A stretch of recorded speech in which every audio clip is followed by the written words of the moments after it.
Hello everyone. In one of my recent videos, I purchased this brand new 1025R, got it delivered to my house, and installed my snow attachments. But I've been hiding some stuff from you. So that's what this video is all about, all the stuff that I didn't show you in those last videos, and it's going to be the next 6 months of ownership. So there's a bunch of little stuff that I want to do to it to make it my own. So grab your popcorn, grab your snacks, and get ready for this very long video. So I'm super excited. Hopefully you stick around, and I'll see you in this long video. 1.5 hours. All right, go ahead. Okay, that's your brake. Now do your E-brake. Yeah. Down. Yeah. And then this is your range. So we'll do high. And then that's forward and backwards. Two different pedals. Yep, let off. Let off. Yep, and then do the pedal. And then do your thingy. Yep.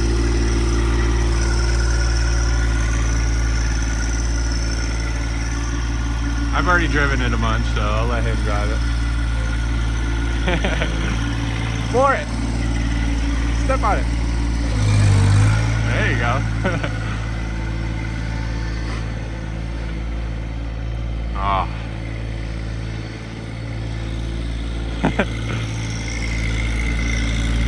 Nice. She looks good.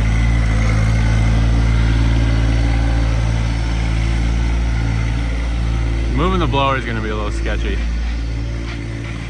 Oh yeah, it's got no weight on the back. Yeah, we're going to have to change that. Well, there it is, guys. 1025R. Ready to have some fun. Then do the side. There you go. It's got the forks on it. We'll put the bucket on it and everything later. So, here, curl it.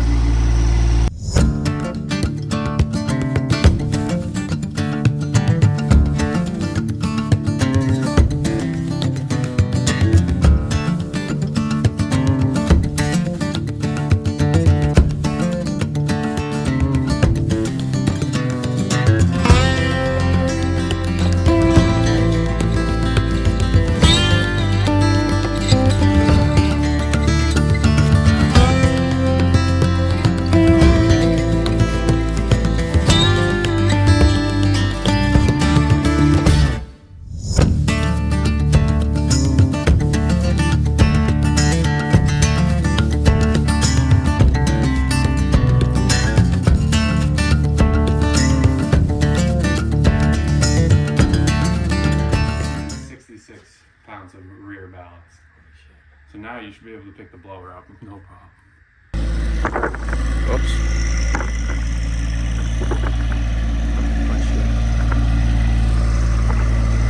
God, I keep kicking it.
good.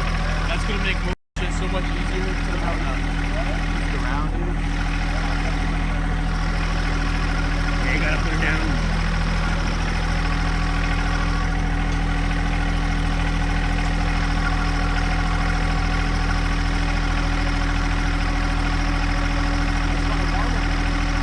That was such a good idea to get one.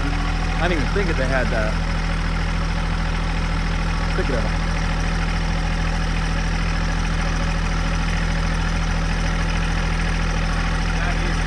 It's so good.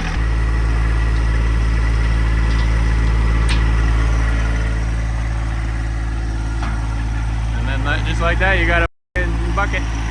Nice.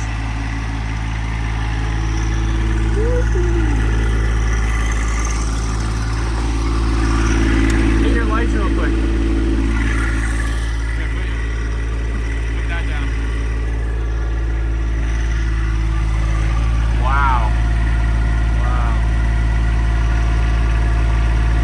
Wow. Oh, you got blinkers. You got blinkers. That's so funny. You can drive this literally on the road. Oh, that's so funny. That's a lot harder than it looks. It is, yeah. When I first tried it, I was like, whoa. It would take a lot of getting used to, like, alright, this goes down, that goes up. Yeah. Wait until you put a snowblower on it, then it's like a totally different controls. Right here. There you go.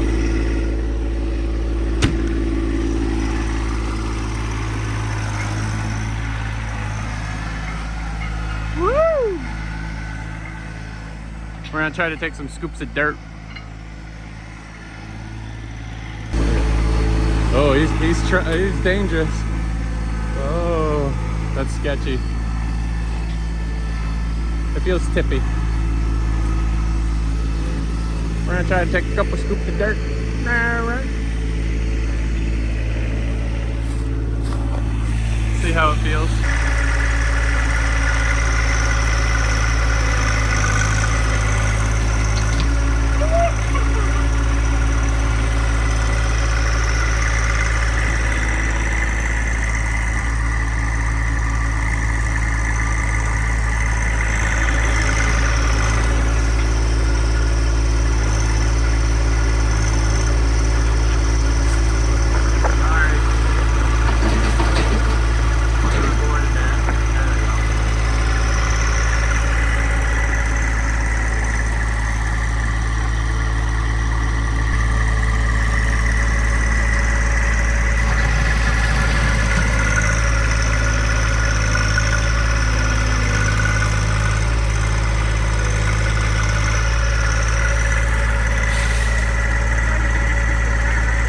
That's pretty good. Better than mine.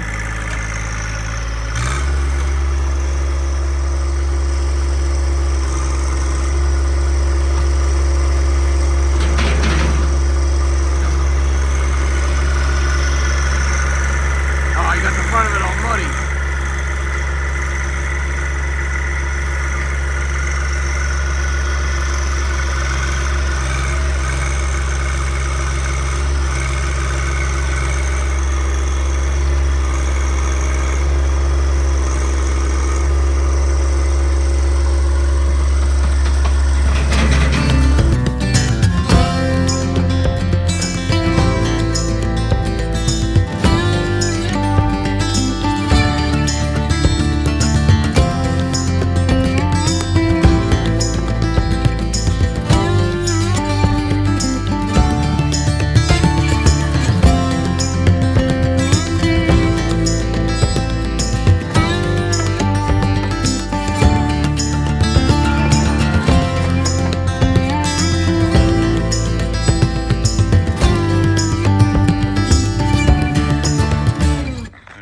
First mods done.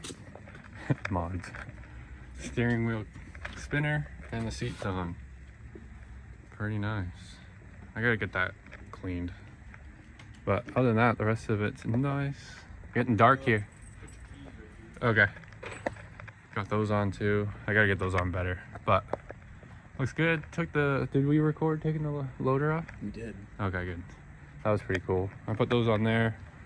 I think I should put the bucket on there and then have those on there. So then I could carry them both around. And then this is just a random crate. I was hoping the blower would fit in this, but it's 2 inches too short. That would have been cool.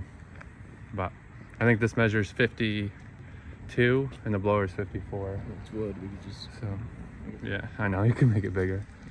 So, anyway, let's go over there and do that project.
It's a warm.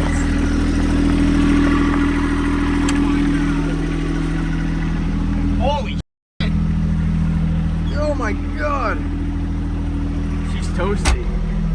Oh my god, this is gonna be so killer in the winter, man. You are not going to freeze in here, that's for sure. Wow. That's a blessing.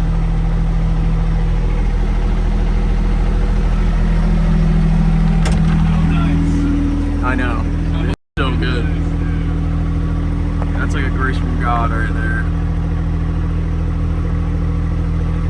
Yeah, oh yeah. Is that on full cheech? No. No, it's oh my god. It's surprising, but. Woo. Oh, my hands are getting cold.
About to trip.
I got no song, but...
gets too dark out here, just wanted to do a quick update.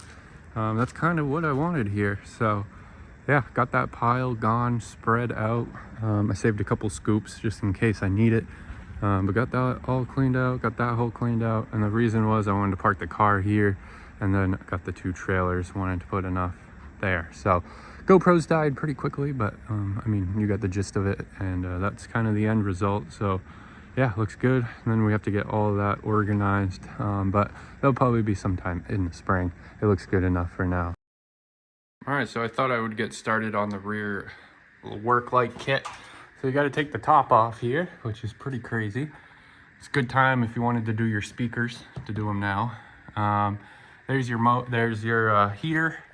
I believe in the last video the guy said this was electric, but no, it indeed has coolant hoses. Oh, these are nice and warm. But yeah, we're supposed to get right here, pop this blank out right here. So take this out and replace it with the switch. Kind of just do that right now while we're here. Pop those 2 in. Ooh. Okay, it's not as easy as I thought.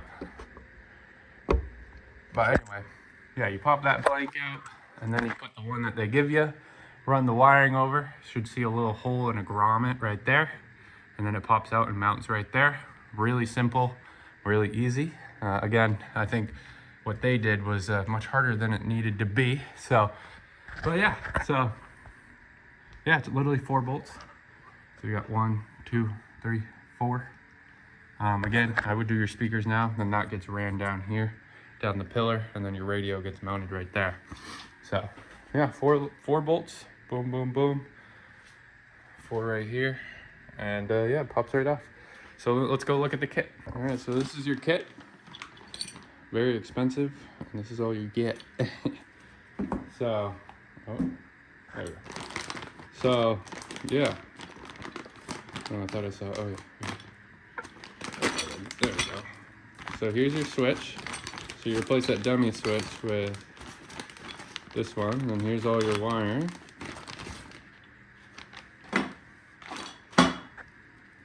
So you'll run that. That's the switch you're supposed to have. So I already saw that plug up there. Then you run this all the way over to the back corner, and they have it D-pinned, but it has the pins, the Deutsch connector pins. Then you just build the connector, which luckily I have a kit for that. Again, don't be worried. Every time you buy John Deere stuff, they just throw everything in that you'll need, and it's for multiple tractors. So don't be scared if you have parts left over. I mean, you should see I'm all done mounting everything, and you should see the amount of parts I have left. It's crazy. But yeah, it's D-pinned so you can get it through that hole, and then the connector you build on the outside, and we'll go from there. So let me bring you up top. So it looks like you're gonna need like a little flathead or something to get to the back of this, because yeah, I can't get to the back of that. Okay. Got that popped out. Now we can get this one popped in. Oh, looks like I have to get it from the inside. Should have seen that coming.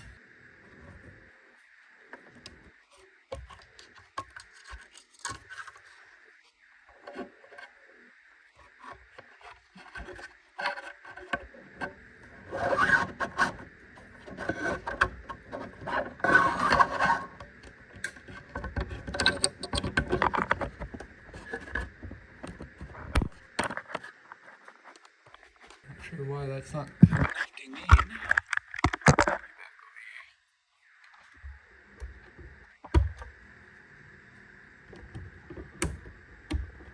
Oops.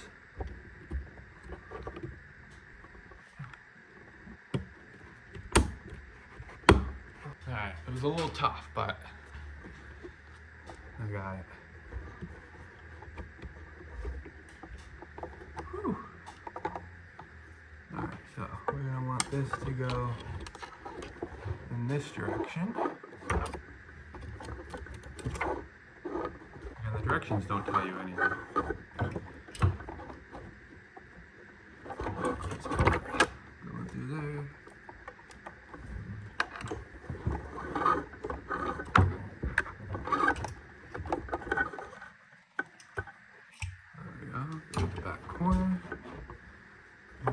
this plug, which I'm guessing goes in there.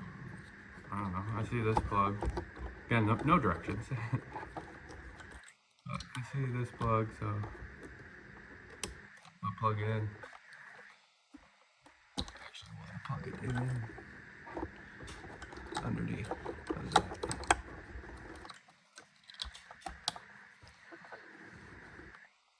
There we go. That was just like that. Then we'll run this into there.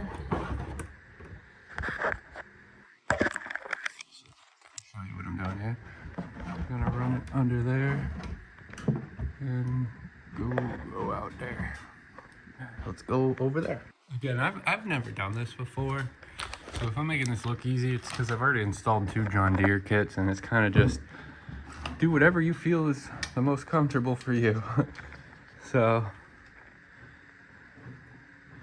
all right, put it right through there, and that's just like barely enough, you know.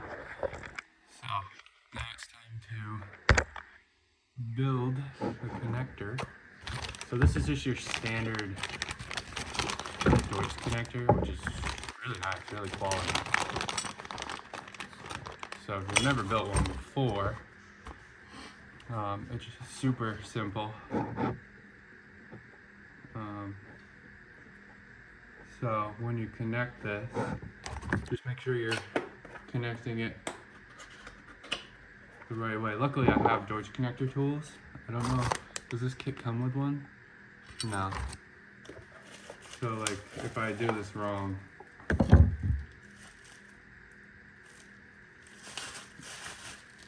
yeah, so,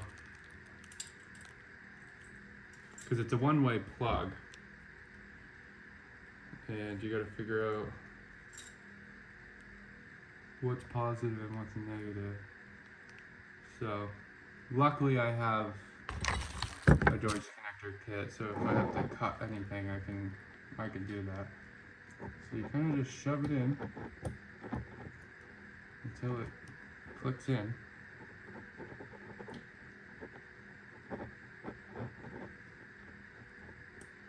I love Deutsch connectors, I love them so much. So I just built the connector there. Again, I won't know what way is the correct way. So I just plugged it in. Let's turn the tractor on. Let's make sure everything works. So you're gonna be my eyes for me.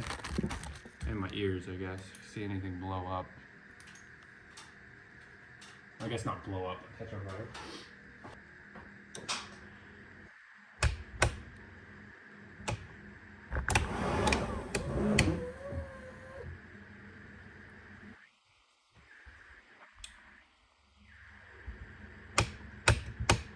Alright, nothing worked. My switch didn't even light up, so.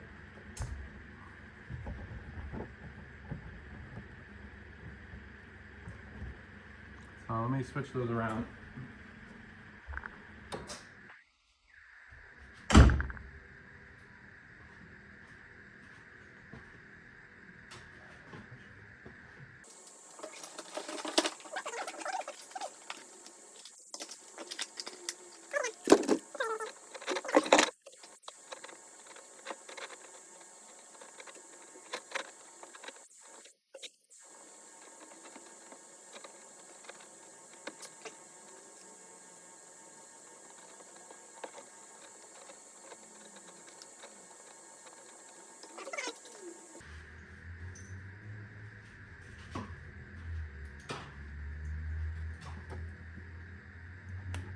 Let's see if that will work.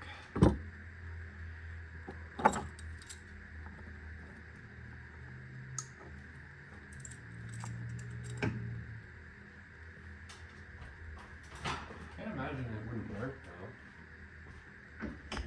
Should be all plug and play.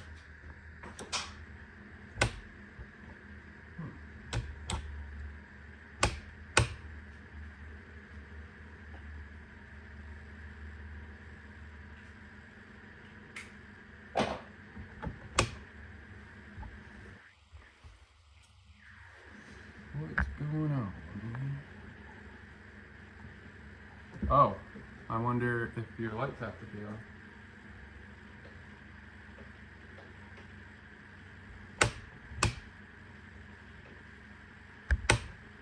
Oh yeah. Okay, yeah, your lights have to be on. That makes sense. Okay, so it looks like I had it the right way in the beginning.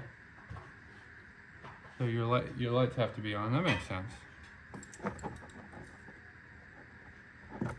So it looks like I had the polarity right the first time. Let's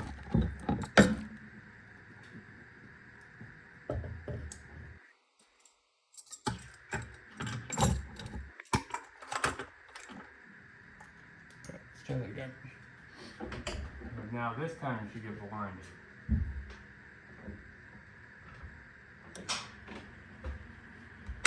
Yeah. Look at that. Very nice. I don't even need the tractor on. Ah, that's funny.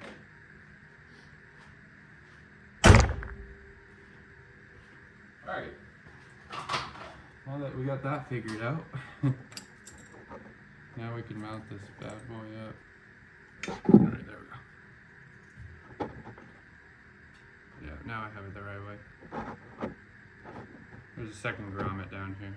I'll kind of show you.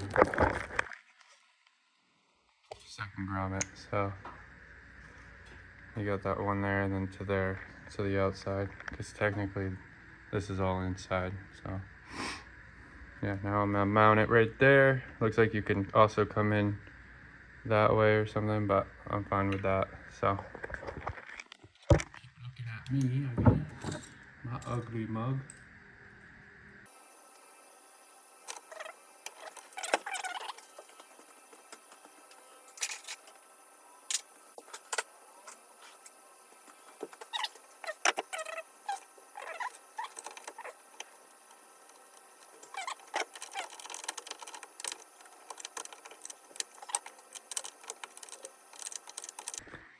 Alright, just like that. That's how you install the rear work light kit.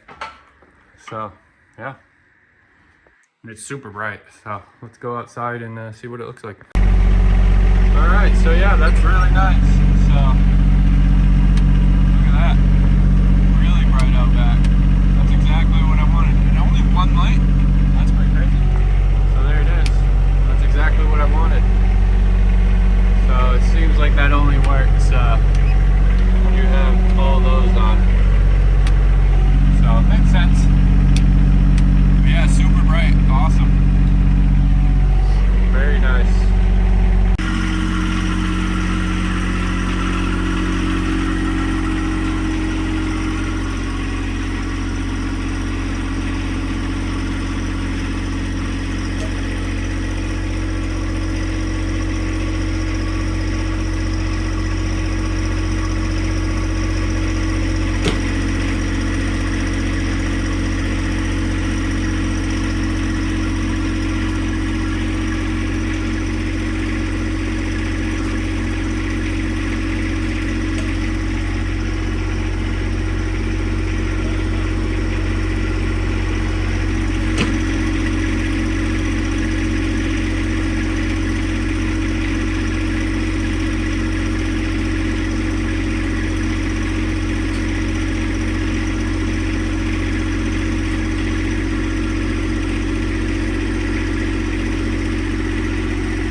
Alright, so another addition to the tractor is we got a light. So that is, you know, that's required if you're doing any driveways. I ordered it, you know, it took a little bit to come in. That's why, you know, seen a little plowing videos without it. But yeah, let's turn the light on. Are you? So I got the low profile just so I could fit out the garage, and it seems like I still have a couple inches, so there was no worry there. Turn the tractor on and then flick that, and there we go. So I got a 360 with that, and that looks good. I think that's the light pattern I'm gonna go with.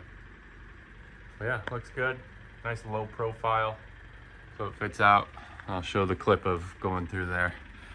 But yeah, you don't even, I want to keep the battery charged up, but you don't even need the tractor on. And then the second one is for mode change, and then that one's your on and off. So kind of just have it wired up temporarily. I might, if I like it and it works good, I might permanently mount it to this and run the wires inside. But for now, it's all temporary. Not that the light's temporary, but you know, I don't want to be drilling holes or anything in the cab, so not yet at least. So yeah, that's in there. Looks good. Went with the Maxima brand. That's the part number if you want to get it. So it's fairly cheap, really good quality, very bright, very nice. So yeah, I got that installed, and yeah, trickling away at the little odds and ends to make the tractor 100%. So like I got the shovel thing, got, you know, all that, got the light now. So this thing's pretty legit, pretty awesome. So yeah, I don't think there's anything else to add so far. Now it's just time to enjoy it. So I, you know, got the sensor in, got that all on. Should switch to the plow though, not sure yet. But yeah, there's a little few things to do that's left. Actually, now that I think about it, I got to move that switch for that. I'll tell you guys about that later. That's stupid, costly mistake there. I'll explain myself later when the part comes in. So yeah, not happy with that. So we'll dive into that later. But for now, that is that update. Okay, a few days later, I realized that I put that in the wrong spot. So I put that in the right spot now. This is meant for your beacon. So if you get your beacon, that runs there. That's why the wiring felt a little short. But I moved it over where it's supposed to be. So it's supposed to be on one of these brackets. And then, yeah, I was doing some research. There's a, right here where these plugs are, there can be a rear wiper kit that you can install. Then right here, you put your rear work light kit that you can install. Right here in the middle is for a license plate and lights. And then right here is your beacon light. So and the only reason I found that I did that is I was looking for the beacon kit because I really want the switch so I can put that on the beacon switch. So it can be hardwired into the cab there. But we'll see. It has its own little spot to come out for the wiring, so I don't have to drill into this, which is nice. It has the grommet up there that I ran that wiring to, and then right there, and then I can just pop it out probably from here and go up to there. So I don't even have to drill that. And then the wiring, there should be a pre-wired thing in there. Hopefully, I don't know. I'll look into that kit and see what it comes for wiring. I might just buy the beacon kit to have it. So it can be folded down and then folded back up. So I'll look into that. It's that light here, the Maxima light, is cheaper than the beacon light, but that's because it comes with all the factory wiring to put a switch in. So I'm gonna look into that. See, that might be worth getting just to have. I'll look into the rear wiper kit. Not a real need for that. I think that rear wiper kit is more for if you're running a rear blower, because the blower will cake the windshield there. Again, I'll look into seeing how much that is. Just decking this out would be kind of cool, and then I'll look into the license plate if I need one.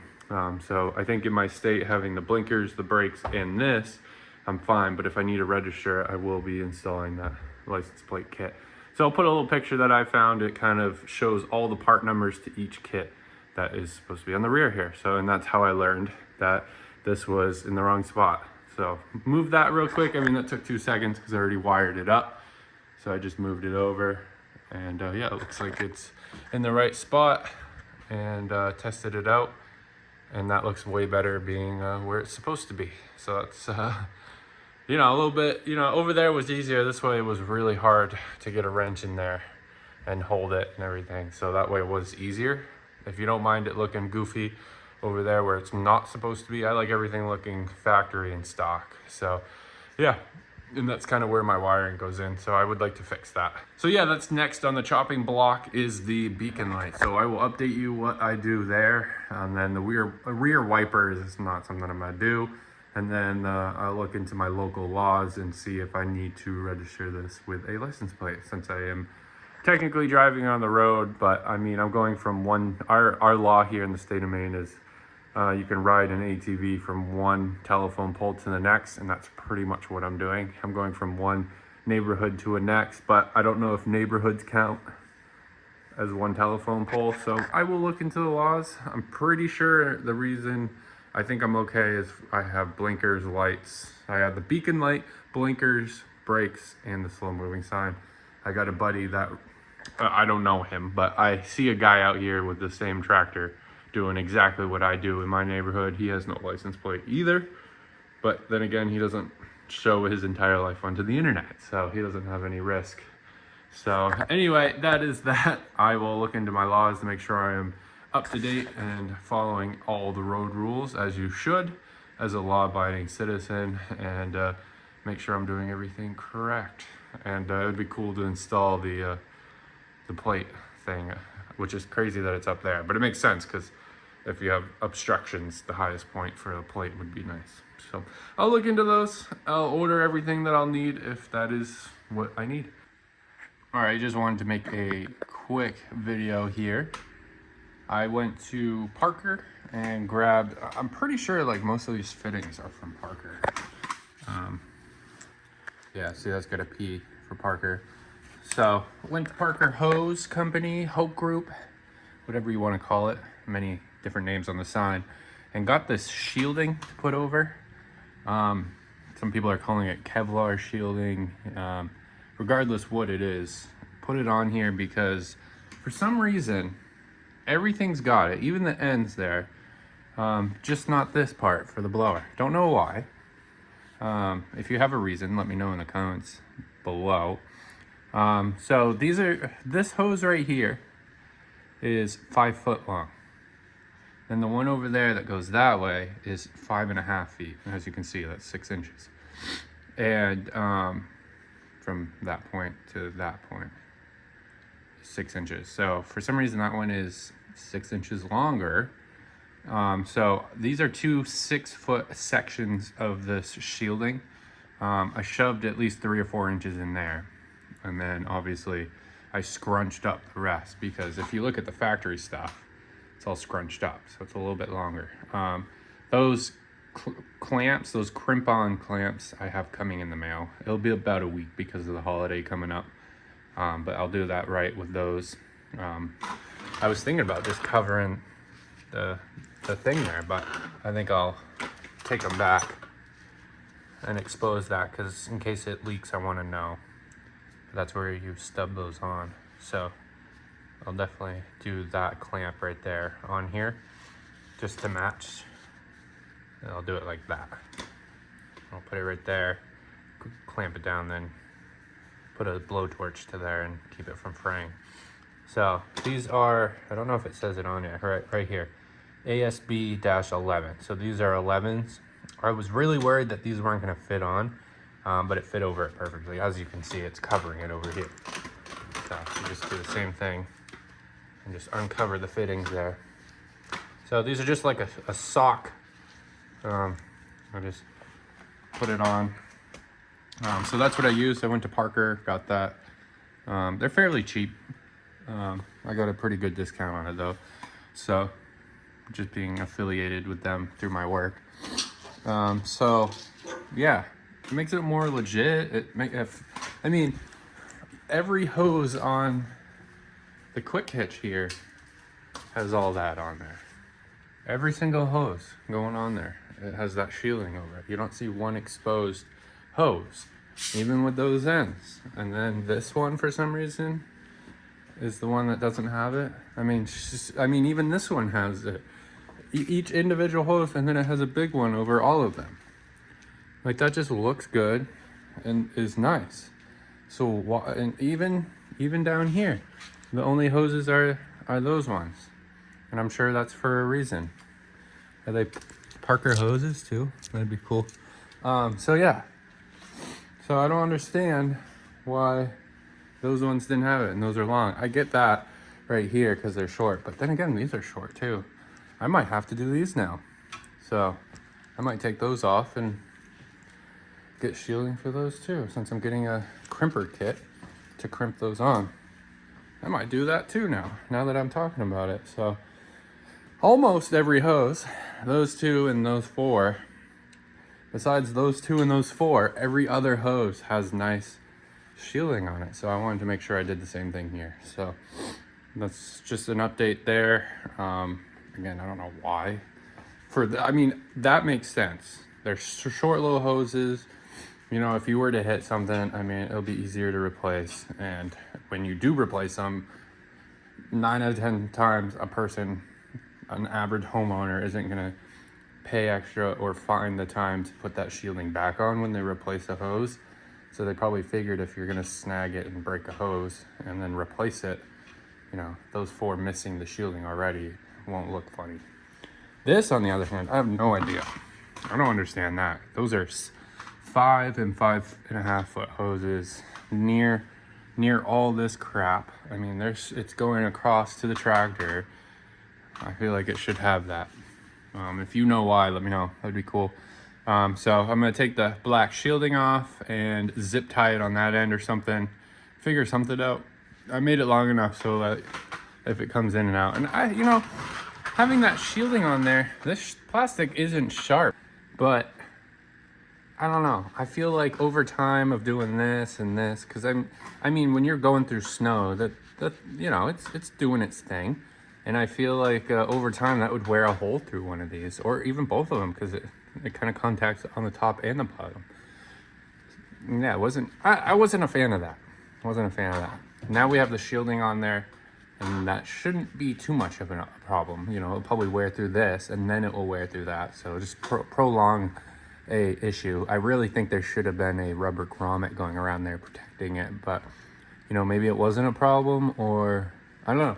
You tell me. Have you ever had a problem here? People that own this, let me know. I don't know. It's not a problem anymore, at least. So yeah, I don't think this is gonna be a problem, and it looks better. I think it looks good. It looks the part. So now I got to figure out what I'm gonna do with this. So, you know, we'll figure something out. And then I'll update you on the other end of this. I don't know if I told you guys that or not, but I smashed the other end. Actually, that did. I don't know if you can see the hole in that, but there's a hole right there because I had the electric angle kit in. I don't think I have a light to show you, but I ended up moving that up here, and yeah, this is all zip tied here because I have to extend it. But yeah, I smashed that. The loader came up and just bent this bracket, broke the connector there. That was a $80 mistake. Not really my fault. John Deere should have mentioned something along those lines that if you install that it will contact the loader kickstand here. So it bent that bracket and then ripped this. It feels like it didn't make any marks in there, which is good, but yeah, it ripped this protector, which that's what the protector there is for. And yeah, so it ripped that, bent the bracket all up, broke the connector, and yeah, it wasn't good. So when I get the new plug in, I'll extend the kit there, so because it's meant to hang below and on that side. And then I moved it. Yeah, I moved it, and it's over here now, so I need to extend the wiring, and because it's up top now instead of below, so I need like maybe 3 or 4 inches. So we'll move that and repin it. I have a joist connector kit. I'm hoping that will have enough tools to depin that and put into the new connector, blah blah blah. So we'll hope that works. Other than that, The tractor's been great and it's been working awesome. All right, I am working on the John Deere here. In the last few clips, I mentioned that I ran into a problem, and that is to do with this. So I smashed this connector here. I can't really show you in full detail right now, but I'm gonna get to I need more. I want to move it up to here.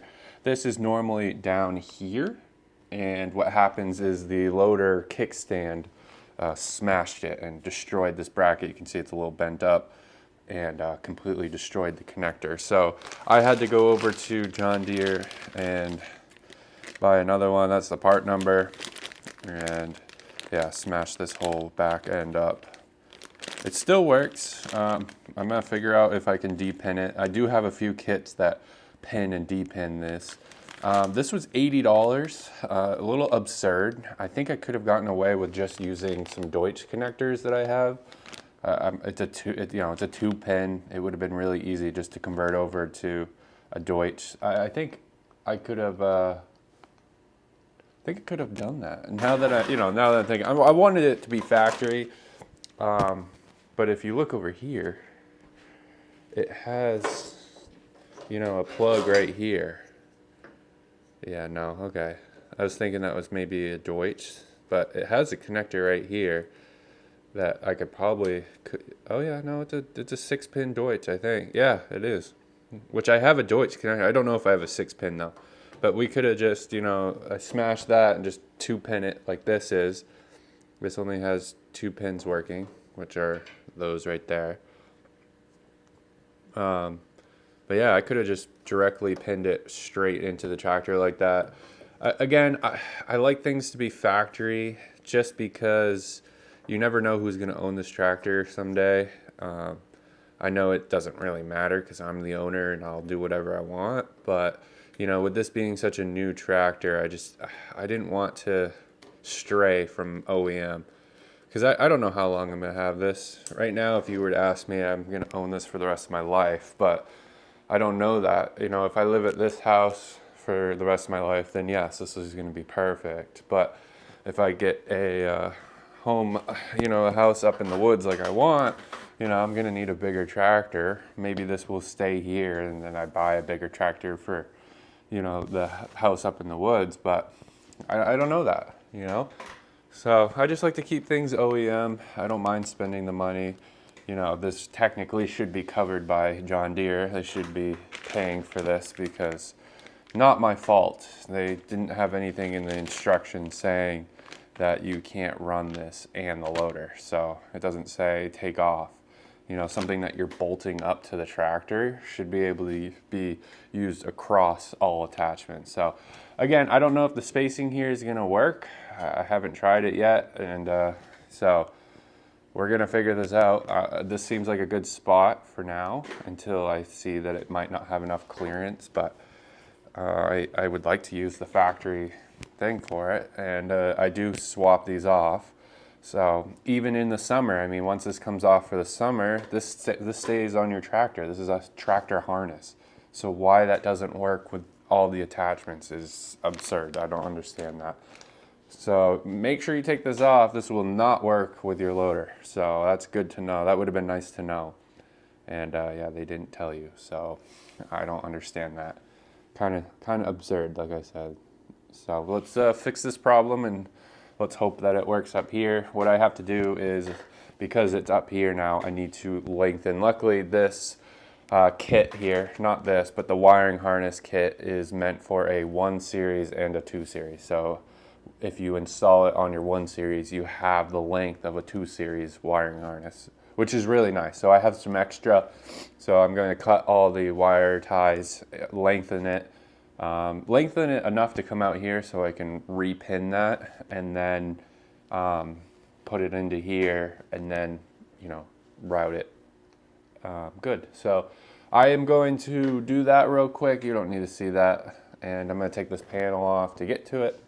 And hopefully it snows out there because I can't see anything right now. But It's supposed to snow tonight, hopefully. It's gonna be cold. It would be nice to get this thing out in another snowstorm, especially because I fixed the blower problem. And I put new shielding on it, so that's nice. Very nice. So this thing's legit. Needs a bath. I need to clean it, but it's been a high of 20 degrees, so it's gonna be like that for the next week. It's not good. Not good. Anyways, let me get to doing that, and I'll update you. All right. So just quick update. Got these depinned over here, and the connector. I had to break it apart to get these off. How this works is it's a one-way. So you see those little tines in there? It clicks in and it can't come out the other way. So this is a one-time use for the pins. It's not like Deutsch connector where you can just take them in and out. Depin them right there is a good example. So they come through, and then the body of it right there is really thick right there, so it won't allow it to come back. It'll allow it to come through. It has that step right there, steps up and then steps up again, and then gets really skinny. So that right there, that little lip doesn't allow anything to come back. So yeah, not good. And then this has right here has a bunch of those, and the red was in A and the black was in B. And then I took all those white pins out of them from this one and put it into that one. And now I'm gonna shove those in, and then you want to make sure they seat all the way out here. So yeah, that's how that goes. So I don't know why this has 8 of them and it only is a 2-pin, but I should have just made a dedicated 2, but I'm sure this has other applications and they were just recycling this. So yeah, we're gonna get this into here. It looks like it fits. Ooh. Oh, this is, there we go, yeah. Looks like it fits, so we're gonna be good there. Looks like we should have plenty of room. If it doesn't work, it doesn't work. But at least it's gonna be protected up there.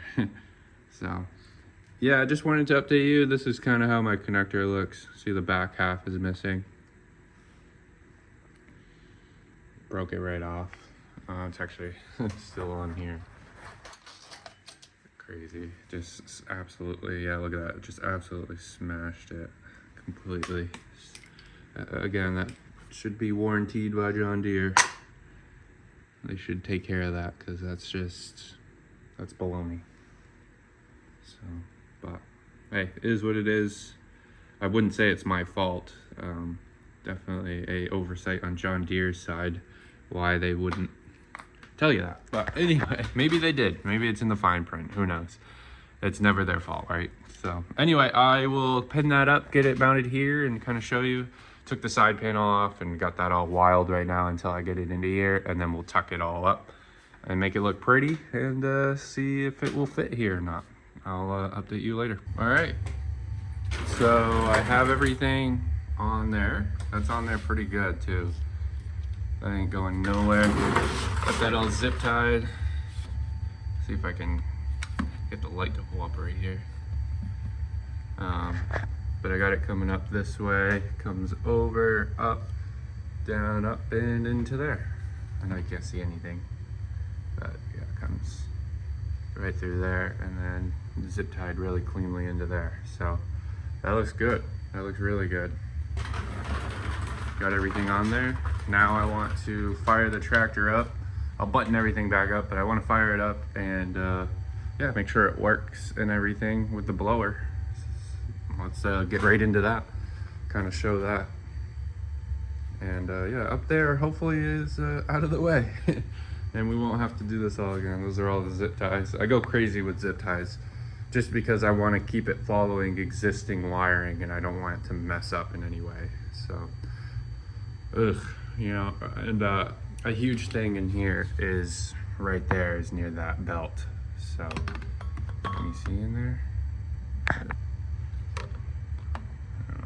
I don't know if you can see all the way down there. It won't focus. Come on, down there. Yeah. I mean, look how close that gets to the alternator belt there.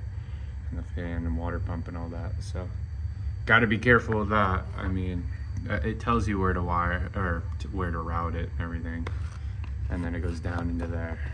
Again, it's hard to show with the lighting and everything, but yeah, then it comes through there and up that way, blah blah blah blah blah. So you got to be careful with that. That's very not good if that gets caught in there. So anyway, let me do that now. That'll be a good test. See if maybe this, you know, I haven't had it plugged into here, so maybe that's a bad place for it. I don't know. We'll see. Let's hope not, because that just took a few minutes. So let's get to doing that. All right, let me test this out. It's like 20 degrees right now, so it's freezing.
So it's working.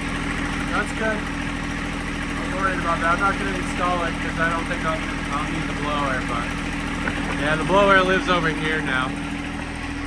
Not bad. Okay, I'm calling that fixed. Looks like everything works and everything looks nice too. And yeah, it functions very well. That looks good right there. It works. And we'll see if anything else collides with it. I'll be more careful this time because yeah, now I know the price of that connector. And this is how I'm gonna store it for now, I think. Over here instead of over there. There was no problem over there, but you know, it's just easier to come in here and grab it. So that will be easier in my opinion. And you know, I really fell in love with the blade. It looks nice. I'm gonna keep my eye on Facebook in case anyone's selling a 60-inch, because that would be nice. It's hard to find just the blade.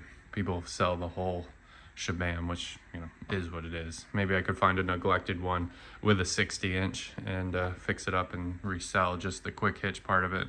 I don't know. They're fairly cheap on Facebook compared to, you know, brand new. So it is what it is. But I want to keep my eyes out for a 60. I really do like the blade. It's really nice. You know, you can do a lot of finish work, whereas I can't do that with the loader here. You know, I don't know. I'm not there yet. And you know, in Maine we get mostly snow, so this is the system that's going to be on the tractor the most, and that's, you know, why I opted for the single point here, because I know I'm going to be taking the loader on and off, which I have in the fall time. I was taking that thing on and off and switching between these. One day we'll get snow and you'll need the blade, and then the next day it's going to be like 60, so then you'll need the loaders because it's warm out and you can do stuff around the house. And then a week later it ends up being like 20 degrees, so you throw the blade back on. And I knew I was going to be taking things on and off, and that's why I went with the single point, because that's what that's for.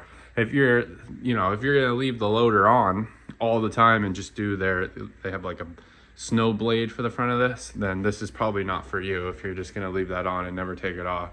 So that's, I knew I was gonna be switching back and forth from the two. And in the winter, you know, we'll stick with this. The ground will freeze, and the quick hitch between the snowblower and the plow is definitely where you're gonna be. But it's like that spring and fall time where you're switching back and forth between the loader and the quick hitch. And I knew the single point would definitely come in handy for that, and that's why I went for it. Other than that, I think we're good here. I will update you on the next thing. There's really not much left to do to this thing, which is awesome. I think we're dialed in. I think the next thing is just button that up. I need to actually put the things on. That won't be until next week, so I will catch up with you then.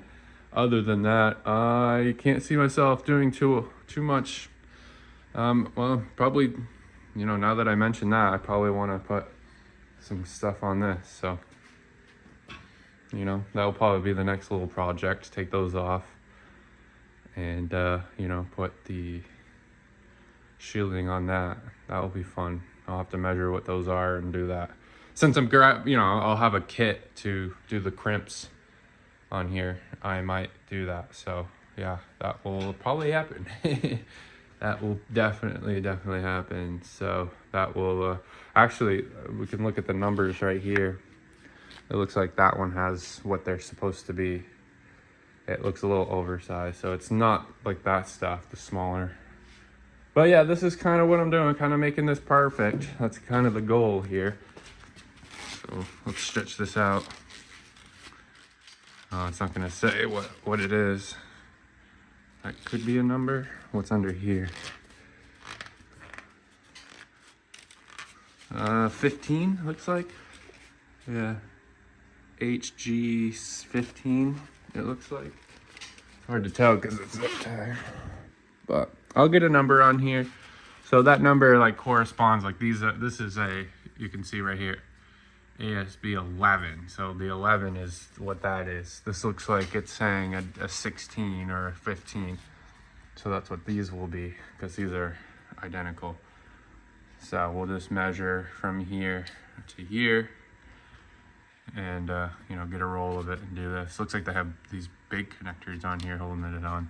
I'll just use the these ones because I got a whole assorted kit for that with the tool to crimp that on. So I want it to look legit, like it's factory. That's kind of the goal here. So that is my main goal, is to make it look factory, OEM. I don't know why you wouldn't want to, you know. Don't want to get something brand new like this and then do a sloppy job. That's not the point. Anyway, enough talking. That might be the next project. That's definitely the next thing. And I'm glad to get that connector all assorted. That was stupid in my opinion that happened. But, you know, it is what it is at the end of the day.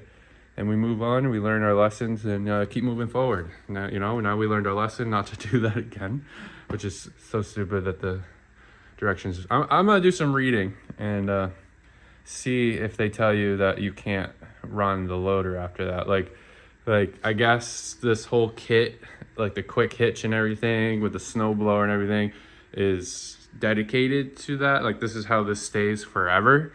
And then if you want the loader, you dedicate it to the loader forever. You can't switch between the two.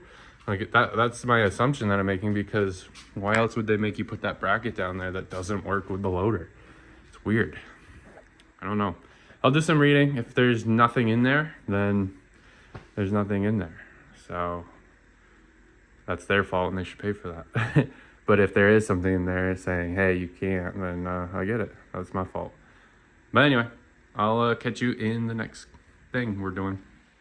Okay, so I have a quick update here. Got the got that on there. Look at that, as professional as OEM. So this is the kit I got. It has a weight knob. So it has all these different sizes. So now I have this kit thanks to that. So that's pretty cool. And yeah, that looks pretty good. Look at that. Got all the protection. And I just did this one side. I left the side going into here. I didn't even take it off. I was thinking about it, but if it becomes an issue, then I'll take this cover off and you know, secure it with zip ties or something. I don't think you want to use those clamps on the hose. I think it'll crimp the hose or do something wrong with the hose. So, but yeah, this is pretty sharp now that I'm feeling it. So I'm glad I have the shielding on there. Not that, you know, it probably was not an issue or anything, but you know, it's definitely not an issue now. And yeah, that looks really good. I got a bunch of the fibers on it from cutting the hose, or the whatever you want to call this. Some people are calling it Kevlar. It should have came this way. It looks so good. Yeah, it should have came this way. This looks amazing. It's how it should have come. I don't know why it didn't. But I'm not sure why it came this way from the first part. I mean, it should have just, you know, and I made it as scrunchy looking as factory. Like, this is factory. This is how they have it. So I wanted to replicate that, because I could have made it perfect and made it look straight, but then it wouldn't have matched this OEM hose over here. So there's my connection. It is identical if the camera can focus. There we go. So it's identical. Got the same ones. Didn't have to. Could have just used you know, the ones you use a flathead to crimp it down kind of hose connector, but I went the extra mile, and I'm glad I did, because now it looks factory. It's kind of been my new way to store the hoses now, instead of having drooped over. So that looks so good. It looks so good. Kind of see what I was talking about there. So it just looks like they blowtorched it or lit it with a lighter to shrink it up to there, and I did the same thing, except I cut mine flush. I didn't leave any under, so I didn't want that. But did the exact same thing there, and it looks great. It's gonna make it a pain in the butt if the hose goes bad to change later, but we won't think that far ahead. It just looks good now, and it's protected. I mean, these are the most, I feel like, dangerous part. I mean, they go from here to here, which is danger zone over here. So it goes from there to there, it goes over. So that's the most dangerous spot for it. And again, these came that way already. These already came with these. These ones came with the protectors. These all came with protectors, except for those for some reason. So I wanted to do that. So yeah, I didn't really understand watching people that bought brand new equipment like this, and then them doing stuff like I just did. Didn't really understand why they were doing stuff like little things like that, you know, just buy it and enjoy it. Now I'm kind of understanding why they do that, you know, to make it that much more perfect. And that is so much better. So that's awesome. Really cool to get that done. Again, sound like broken record here, but it should have been done from factory, I think. It matches everything now, which is cool. So if you have anything else that you've done to your tractor, your 1025R, like doing small stuff like that, let me know what you've done and what you've noticed could be better. Yeah, let me know what you've done, and that's what I've done so far, at least for the blower. I mean, the amount of money you're paying for the blower, it's kind of crazy that it wouldn't come that way, but it is what it is at the end of the day. You know, that's you, as the consumer, is here to make it better. So yeah, got these now added into the collection. You know, I only took 2 out of this, I think, 200 piece set, but I'm happy to have these. These are like the upgraded version of hose clamps. It's really nice. I think these are for like when you do your like PEX lines in your home or something like that. So really, really cool, kind of high quality. So yeah, I think things to do on the tractor are coming slowly to an end. Again, I'm gonna do the fronts here. So I'm gonna take this hose completely off and bring it to me to the hose shop, bring it with me to the hose shop, and yeah, find the correct sheathing for it. And I have plenty of these now to do that job. So I need 8 of them in this job. So yeah, that'll be next, because every other hose on this loader has even the single point has like triple hose protector, which I really love that they did that. That's awesome. I mean, that is, you know, because the loader goes up and down, and that's always moving. So I'm glad it has double the protection there. So we'll have to get these done. Kind of make it perfect. Again, let me know what you've done, and I'll try to see if it's worth doing. So far, you know, if you told me that, I don't know if I would have done that, but I saw it and I was like, it has to be done. It has to be done. So anyway, that's it for now. I'm sure I'll catch you in the next project here. I have been convinced, and I kept saying the blade was a little small for my taste. So I purchased these Plow extensions. Now they're yellow, but I went to John Deere and got paint, so we can paint them. This is the only things I could find. It came with John Deere instructions, so I'm kind of curious if I could have got these from John Deere, but it probably would have been so much more money. So, but these are 9-inch extensions, so we'll go from a 54 to a 72, I believe. So yeah, that's gonna be crazy. So I will paint these, and if they work well, I'll install them. If they work well, then we'll paint them. And just in case, I don't want to go through the effort. The one thing I hate about these is that you have to drill holes into it. I really wish that you didn't have to drill holes into your plow, but yeah, we'll try 18 more inches. So we'll go from a 54 to a 72. Now, a 60 would have been nice, but we'll see. We'll see. This will be really nice. Yeah, 72 inches is massive, so this might be awesome. Let me get you on a tripod and let's mock this up real quick. All right. Let's see what this is gonna look like on here. I didn't know this was an official like John Deere product. This is for the other side, conveniently.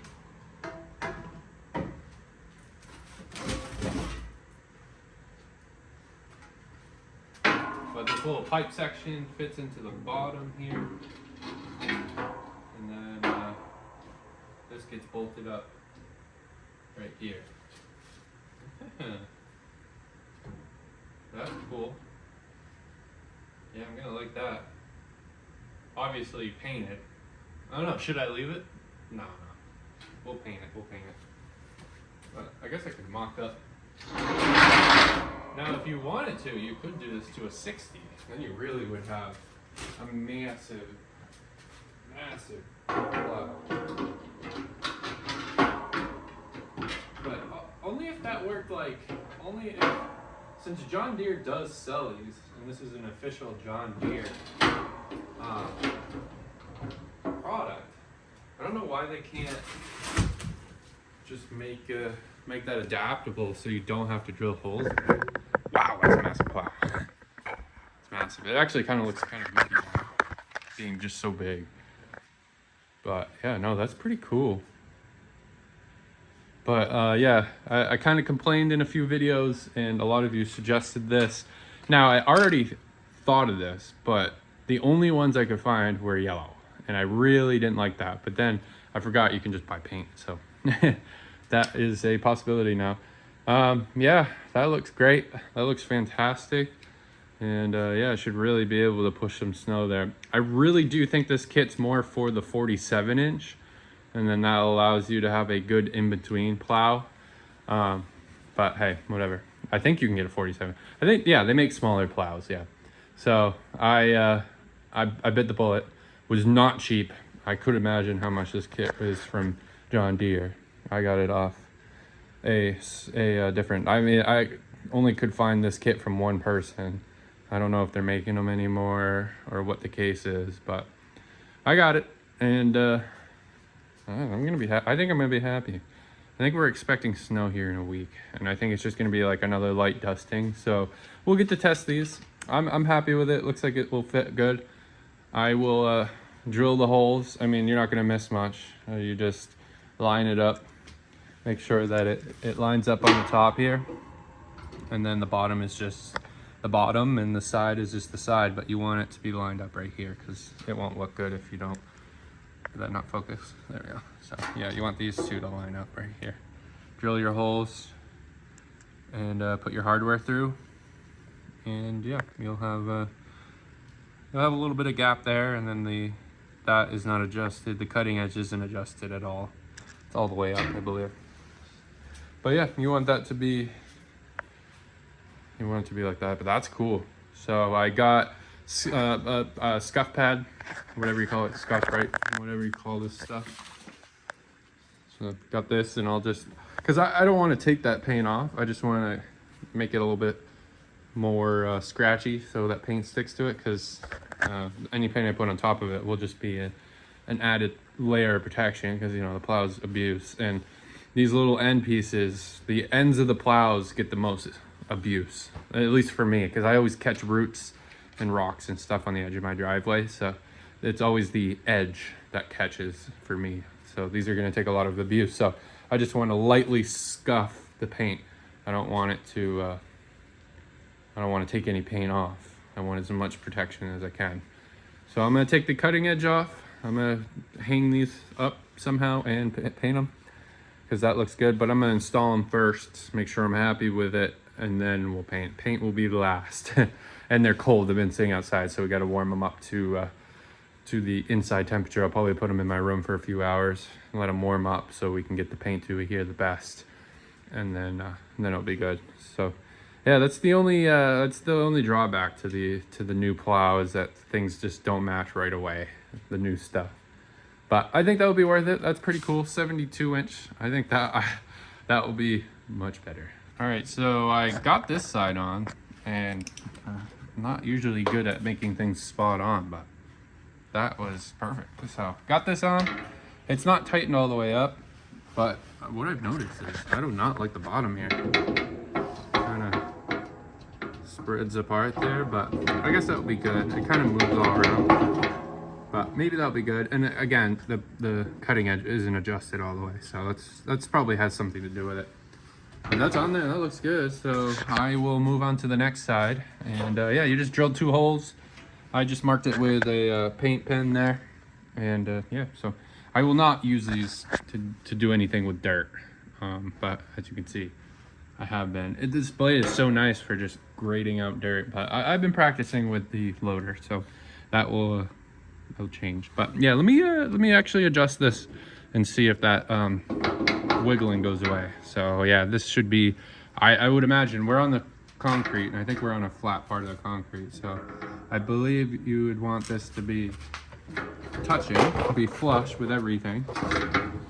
And yeah, I can stick my whole finger underneath, so I don't think that's adjusted properly. I think you would want that all the way down, or adjusted with that. So I think, I don't know, comment down below if I'm doing this right or not. All right, so there it is. Oh, I just went from a 4.5-foot plow to a 6-foot plow. So yeah, a lot of people will probably be like, oh, you know, I can't push that amount, you know, blah, blah, blah. It can, absolutely. I mean, I was pushing some wet, heavy snow, and I wasn't even in 4-wheel drive. So I think it was the first or second plowing video, snow short, on the John Deere here, that I pushed some wet, heavy snow, and I was in high range, 2-wheel drive, and it was pushing it no problem. No tire chains.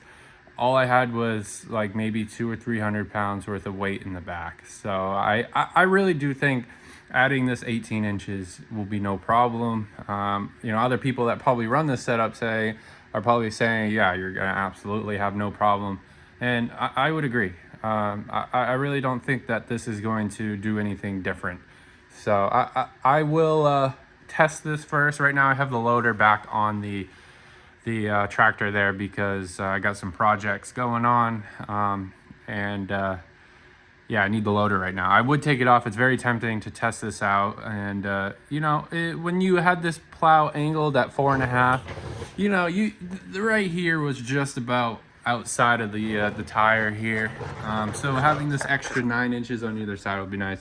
So you could see that this was tracking over the windrow just by a slight bit, so having this extra will be nice.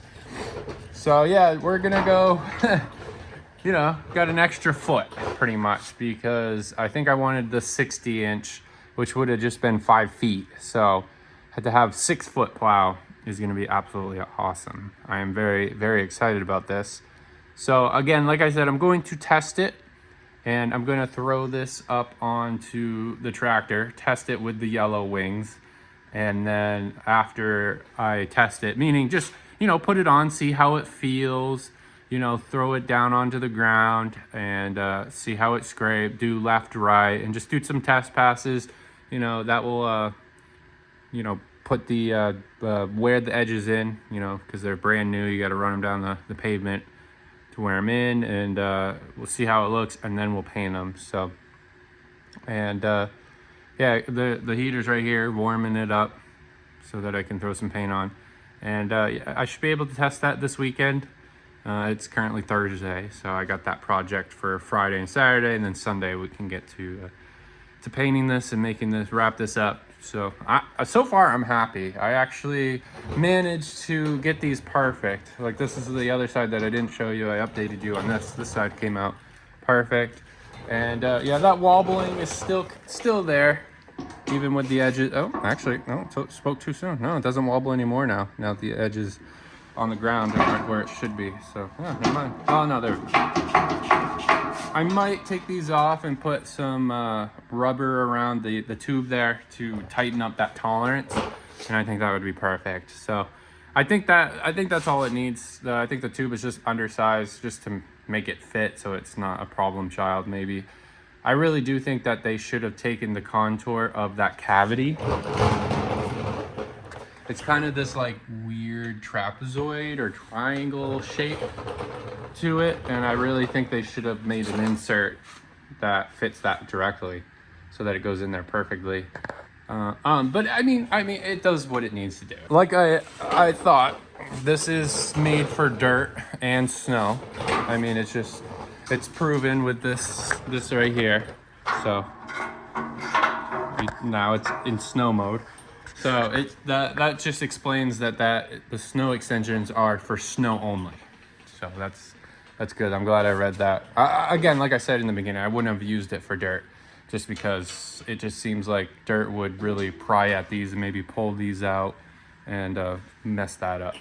So I understand. Again, I was hesitant to get this kit. I really did look into this right away. Actually, I looked into this kit, and I knew that these were there. But before I even bought the tractor, I was watching videos of people installing these, and I knew they only came in yellow, and that was the huge step to take. Like, do I want these or not? And you know, it would require some work to make them perfect.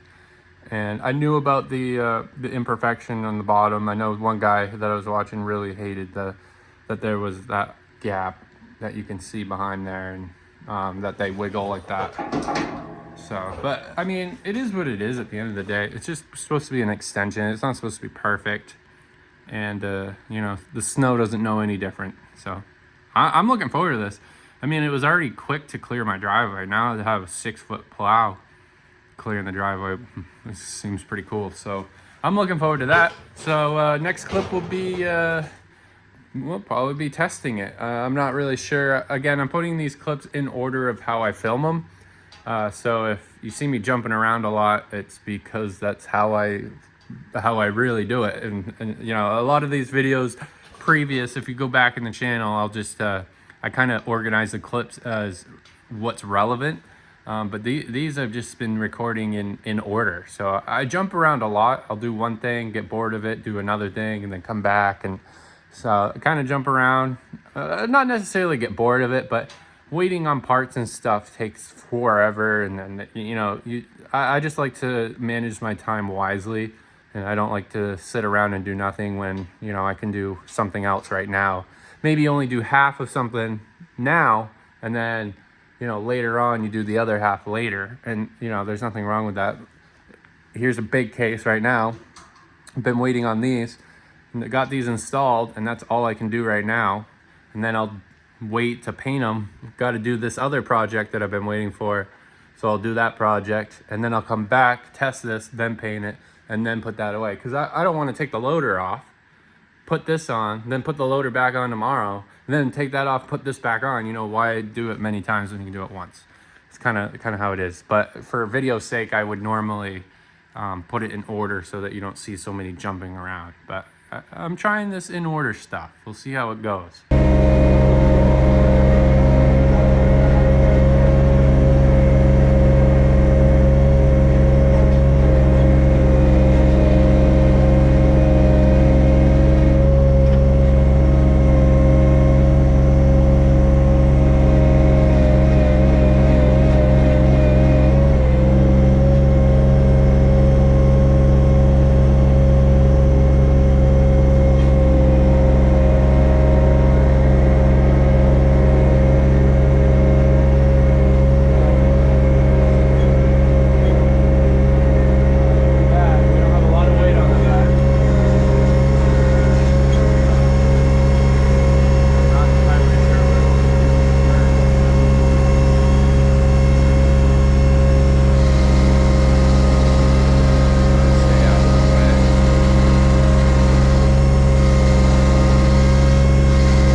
much better outside. So.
doing that the wrong way the whole time. Oh my goodness, but I got it. That's all that matters.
try this. Let's try this plow up.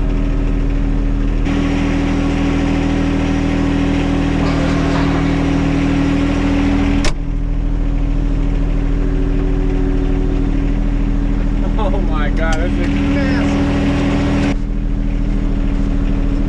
Holy crap! Yeah, I think that's big enough. Wow.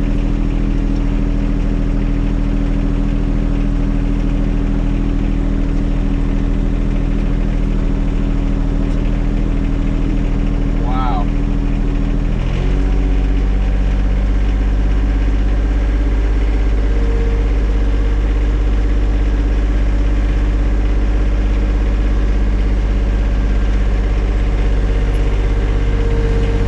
Getting out of here should be a little interesting.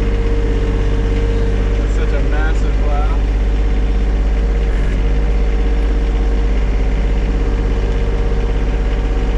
Wow. This thing's massive. Oh my God.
So this thing is massive. 72 inches is crazy. I mean, you got plenty off the tire there. I mean, the 54 is about the width of the tractor. So if not an inch more on either side, having that is crazy. Maybe a little overkill, but it's cool. It's cool. I can't wait. I mean, it's going to be a huge time saver, especially when we get those tiny snowstorms where I do have to plow some clients' driveways. I can just be in and out with a 6-foot plow. Oh, crazy. So that plow is as tall as I am. That's crazy. So now I'm going to, unfortunately, I do have to move the tractor because I can't get the other side off, but I do want to take these off, get them scuffed and painted. I actually had, I showed a bunch of people, a bunch of friends, and it was about mixed reviews, 50-50, whether I should paint them or not. A lot of people were like, you know, the yellow, you know, John Deere has all the yellow accent, so it kind of does match everything, but I do want to keep the whole plow blade consistent color. I don't like that it has, you know, multicolored plow sections, so I'm just going to paint it. But I was surprised. There's a few people that were like, what are you doing? Why isn't it painted, you know, color matched? Why didn't you paint them green, blah, blah, blah. And then other people were like, it looks fine to me. So it was kind of crazy. I thought everyone was going to be like, whoa, why yellow? Why don't you paint it green? So that was kind of crazy that people were actually like, leave it, which was crazy. I really didn't expect to have such mixed reviews. I thought it was going to be one of those like, oh, you have to paint it kind of deals. Yeah, anyway, I'm going to get them, take them off, scuff them, bring them into my room, let them warm up to temperature, bring them back down here, paint them, you know, put them back into a heated space, let them cure for a little bit, and then put them back on for real, bolt them up. Because we are having my buddy in Massachusetts is expecting about a foot and a half of snow. So I'm about, what, 80 miles, 40 miles north of that? I don't know. Either way, we might be expecting some good snow. That will be a great test for the plow, and then obviously the blower will be the main champ here. If you do look at them, I did scuff with the forks there, so I'm a little, that really made me upset. So luckily I have paint and I'll just touch it up, but that made me upset. So don't move that without having the quick hitch on. I didn't have the quick hitch on, I only had the loader with the forks, so I went to fork it and it fell out and scraped up the side. Oh, that made me so mad. Anyways, yeah, that will definitely be a snowblower storm, but obviously I'm going to test the new plow, so I do want to get these painted before then. I was thinking about it to leave it, but then we'll use it, it'll get all wet. It's better if I'm going to paint it, it's better to do it now, and I do want to paint it. So here we go, let's get right into it. And yeah, you'll notice all the gaps and it's not tight, so I don't know how happy I am about that. I was thinking about drilling holes in there and bolting them in, but you know, threading, you know, drill a hole, thread it, and put a bolt through there that it holds it tight. But John Deere wanted it that way, so maybe it's like that for a reason. So I'm just gonna leave it. I mean, it really doesn't matter. It's just supposed to be a little extension that you can take on and off. And yeah, for now I'm gonna have them on, and then I can always just take them off. And there's a hole here, so maybe we can get little, you know, flags or whatever, little markers for the edges. I like I like that these have that, but the original plow didn't have any holes like that for that. So I'm gonna look into that. That'll be cool. Have a little thingies. I don't know what you call them. You can put them in the comments. But anyway, that's for now. I'm going to sand it and paint it, and I won't show that process. It's literally just sanding and painting. So I'll just update you back here whenever I get it done. All right, so got some things done, and that was these. So I went out and bought some more of that since I used the, you know, used some shielding around here and did that, and that came out so well that I mentioned I was gonna do these up front. So I did indeed do these up front here. So it happened. That one was my first one. It didn't come out as well. It's a little tight. And then this one was a little too loose on that one. But, you know, it looks good. as, you know, as scrunchy as all the rest, but I have enough left over to redo that one. I just don't have enough of these, you know, crimp fittings or whatever, clamps. But that looks good. That's how it should have been from the first place. So not sure why it didn't come that way from factory, but yeah, I did that. Been working on the plow extensions, kind of do an update. I got the wires. They're currently in my room warming up to temperature, and the paint came out great. So the paint that you get from John Deere here is some good stuff. Really good stuff. I mean, I painted those pretty heavy. I even got some drip marks on it. You know, I'm painting it so heavy. And there's more than half a can here. So I'm gonna do a second coat on it just because of how it came out. This one seems fine. It just needed the one coat. But this one over here didn't come out as good. My first one, but the first one never comes out good. So yeah, I will get those done. I'll pause you here and show you. So yeah, here it is, and they came out really good. Like, this one's smooth to the touch. Feels like, looks and feels like powder coat, even though it came out of a rattle can. So there's my drips. But look, it's shiny. You know, I missed the edges here again. That's what the second coat's gonna do. But yeah, it's like it's very glossy, very nice. Came out really nice, I think. So I think that's a final product here. Besides, I got to do another coat, just because you can see. It's not, yeah, see, it's kind of obvious there, but it's more obvious in person that these used to be yellow, and especially right there. See that? So that's the only reason I want to do another coat.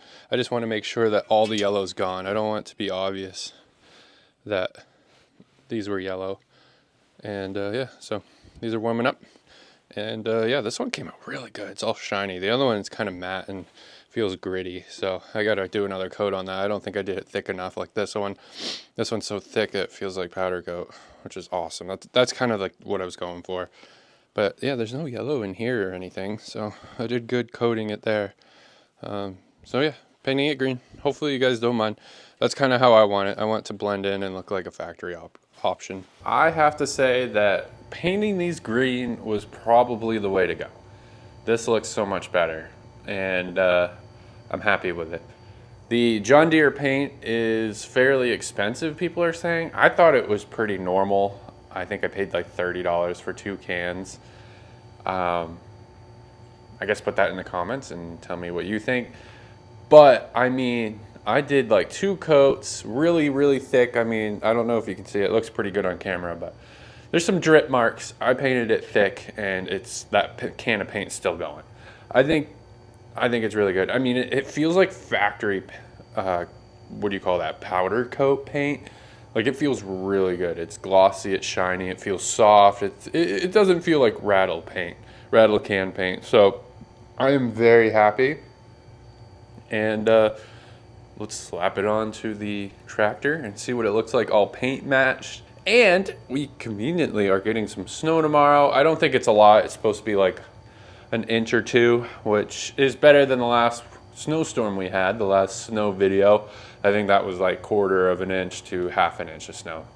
So yeah, we get to test this out, which is awesome. I kind of wanted to paint this and get this all done for that occasion, because it was going to be hit or miss whether we were going to get snow or not. So yeah, let me stop talking. Let's get the tractor warmed up. Let's get it out and put this on.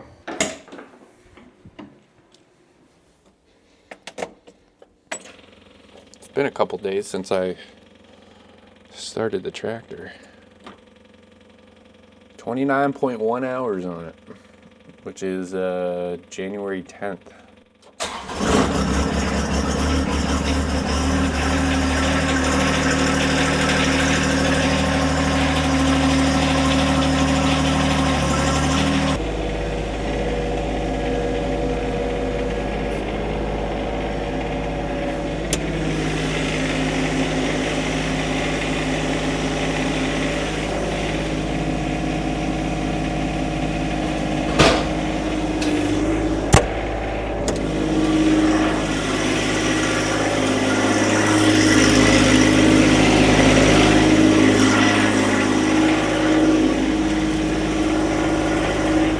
It actually clicked in the first time.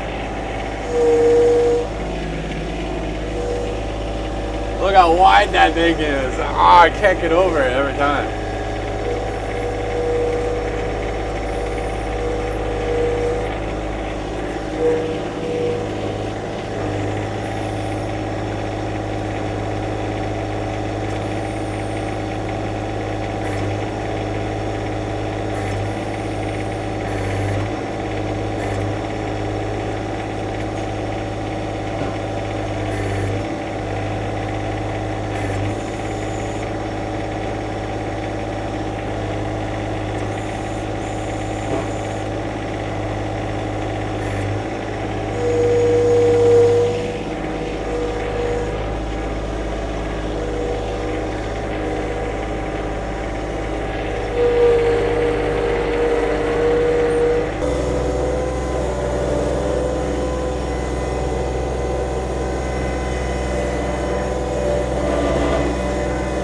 Look at that, 2 swipes now.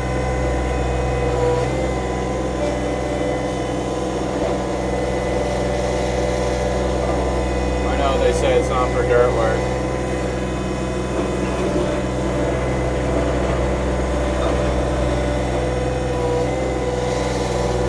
The ground is frozen solid. We haven't had any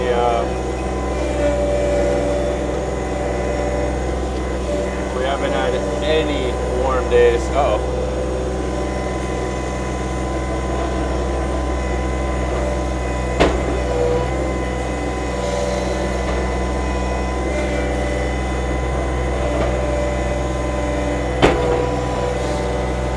Any warm days.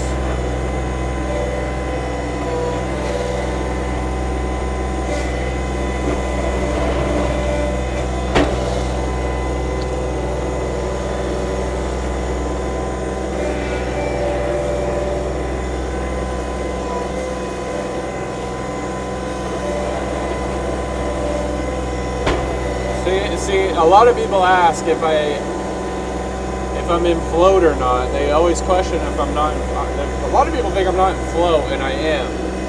And that's a good indication. I'm not in float right now, and this plow trips a lot when you're not in float.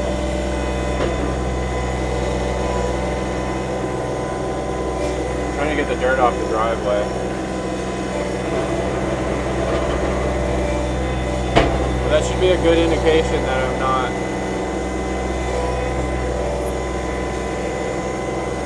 I'm always in flow, always.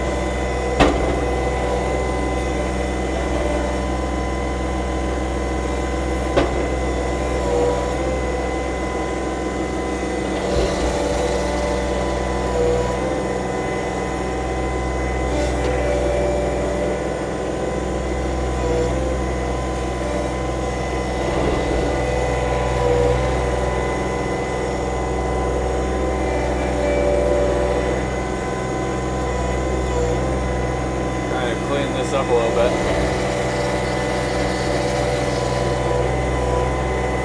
Yeah, that looks good. But yeah, I can get this driveway down to 2 swipes now. That's awesome.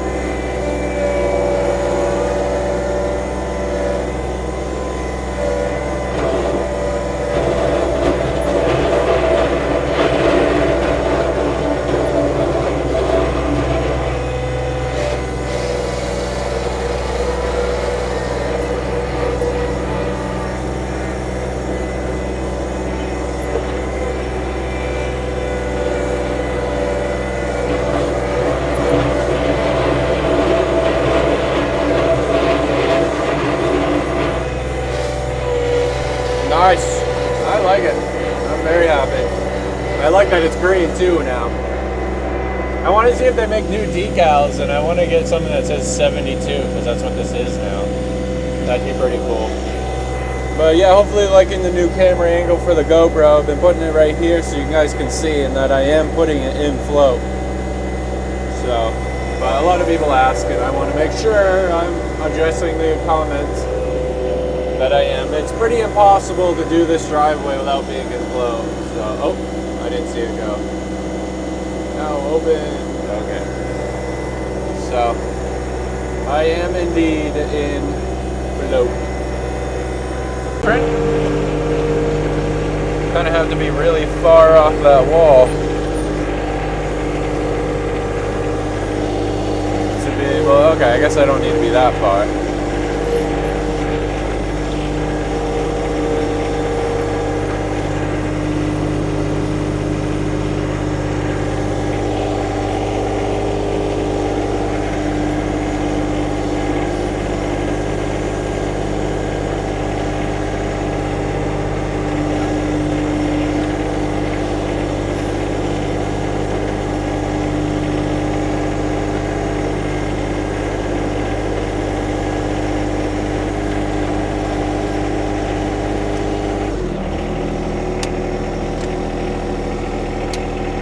Okay, we'll close the garage door and we'll see if we can get closer. 9 out of 10 times we can always get really close. Just I don't dare do it without the door closed.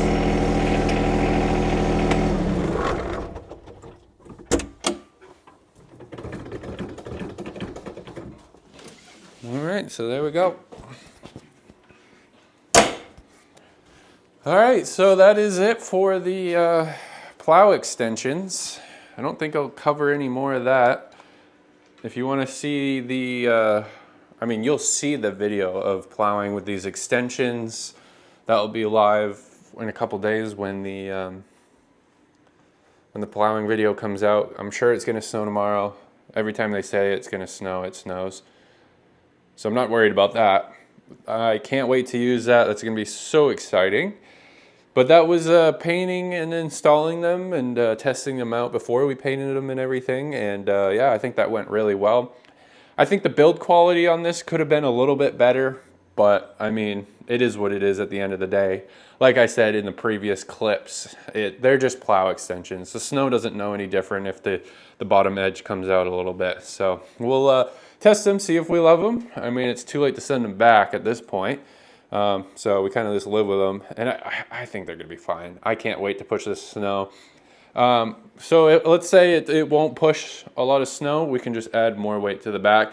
Also, I want to address one thing. There was a few comments saying that I should have loaded my tires. Like I said, I want to be able to take the weight off. My yard is very swampy. We have a swamp out back. I cannot take this weight off. This already weighs a lot and makes a lot of ruts. I can show the ruts in my yard already. This thing makes ruts, so adding that would add like another 800 pounds, and I just can't afford to do that. Like this whole setup, all fully loaded, is 500 pounds. It's 500 pounds fully loaded. So I can always take that off and make it lighter to make less damage and less impact in damaging the backyard. And when I start doing jobs with this, which I would like to do in the future, going through clients' yards with 800 pounds that I can't remove, just doesn't sit right with me. A lot of people may need that 800 pounds plus the 800 pounds on the back. I don't ever need that. A lot of people were telling me that I wasn't getting it, and it's that I need that weight in the tires. If you need that weight, that's great, but I want to have that weight removable, and I don't want to change the wheels out every time I want a lighter setup. So I don't think you were getting it. So I want to be able to remove my weight and put it on, because I barely need any weight on the tractor, especially in this configuration. That's kind of how my tractor stays 100% of the time. I think that's 200 or 300 pounds on the back. And that's kind of the setup for plowing and snow blowing. So I have more than enough weight for now. I can't see myself using something in the front that's going to require more weight. I have done a lot with the loader. I've picked up so many things, and I haven't found something that I needed more weight, where I would need the heavy cab with the heavy wheels with the heavy rear. Like, I don't know if I've needed 2,000 pounds on the back, because I mean, you're talking 8 and 8 would be 1,600 plus the cab and your body. That's probably 2,000 pounds on the back. I haven't needed to pick up that much, and the loader can't even pick up that much weight. So I just wanted to address that real quick. Again, I want to be able to remove the weight when needed, because there are times where I don't need any weight at all, and there's times where I need all the weight that I have. I don't need any more. So I got 100-pound wheel weights plus the 400 pounds of rear ballast plus myself and the cab. I probably have roughly 1,000 pounds on the back, and that has been plenty for what I need. I've been told that you can really push the loader and get what, like, I think its payload is what, 500 or 600 pounds. People are saying you can get up to like 1,400, maybe 1,000. So I'm good. I think I'm good. I just wanted to address that real quick. Make sure I put that in here because that is kind of what's going on. And I think the garage door opener is telling me that time to stop talking. So yeah, that's it for now. I don't know what's in the future. Maybe an oil change is in the future, again at 50 hours. It looks like John Deere wants you changing it at 400 hours. I think that's kind of absurd. They want the transmission at 200, which seems about right. So I think what I'm gonna do, I've been reading a lot of forums. A lot of people want you to change it out at 50. That's just a good rule of thumb for these things. So we'll do 50 hours, we're at 30, so we have 20 hours left.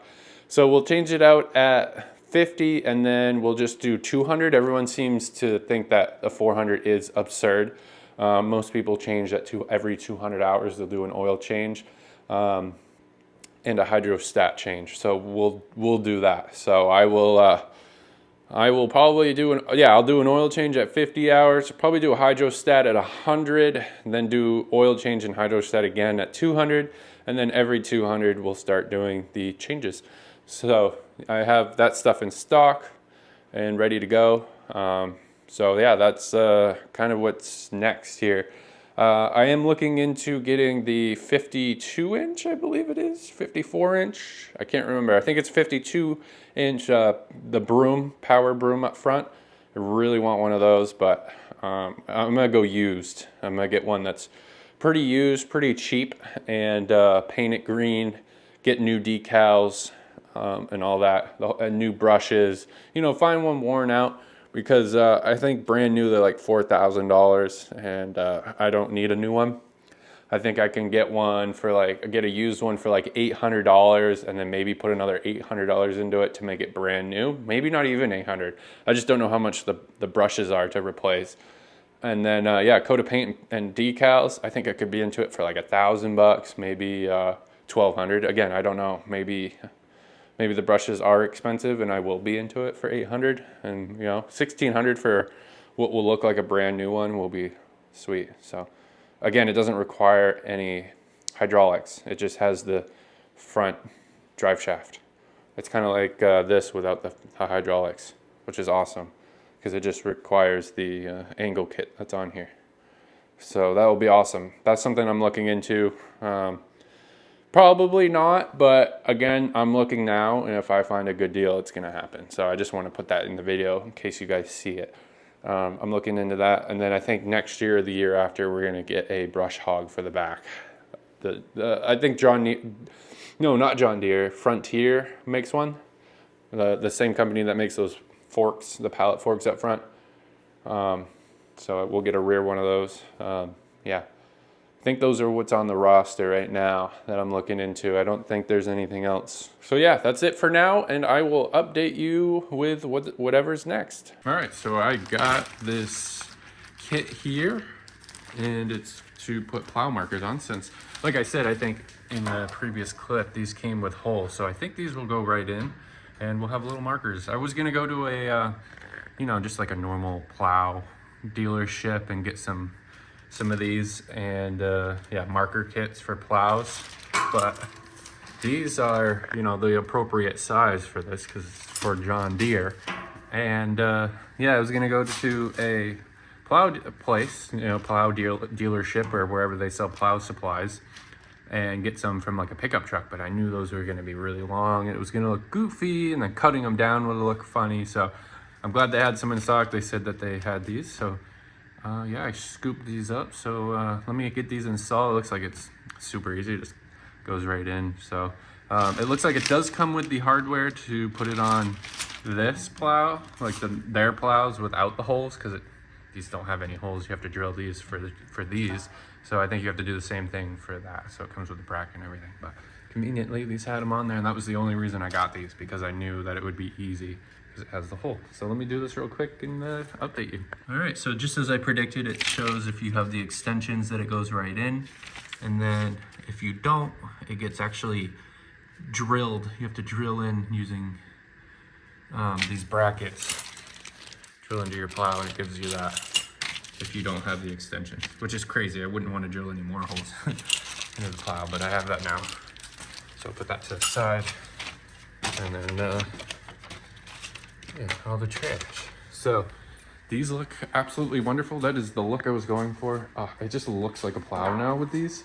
I just feel like all plows usually have those, but oh yeah, I love that. That's exactly the look I was going for. But yeah, so kind of did it like that, and I needed to use those to hold this from spinning because it was, oops, it was a lock nut.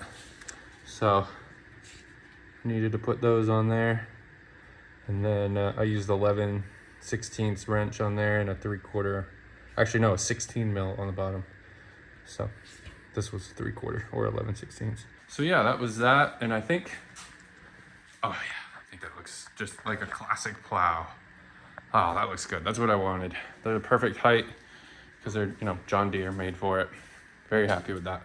That's exactly what I wanted. Yeah, see, now it looks like a plow. I think that's just what plows are supposed to look like. I'm glad it was easy. I'm glad I got the extensions because, you know, I already had the holes for it and everything. So brilliant, perfect. So yeah, that's done, and let's move on to the next project. All right, so I want to kind of show you the perspective of what I do. So we're getting snow. I don't know if you can see it, but it's just starting to snow. So it's supposed to get like, I don't know, 5 to 6 inches of snow. So I want to use the blower. So this is kind of my process of switching attachments. So I started this a couple days ago, but if I let it sit for like a week, I'll cycle it twice.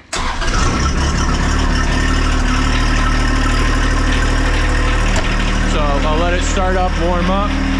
Because I'm running the blower, we're gonna run 3 weights instead of 2 on either side. So I already did that. And then the process is take the plow off outside, then switch over to the blower, put it outside, switch back to the plow, then put the plow over there. But I might try something different this time so I don't have to do it like so many times. So the process is take the plow out, put the blower on, take the blower off, put the plow back on, and put it over there. What I'm gonna do differently this time to kind of save that whole take on and off process is I'm gonna take the plow off in there, put the blower on in there, come out here, and then just slide the plow over because it is light enough to move. So I'm gonna try that this time. So I'll show you this whole process that I do.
how it can come up.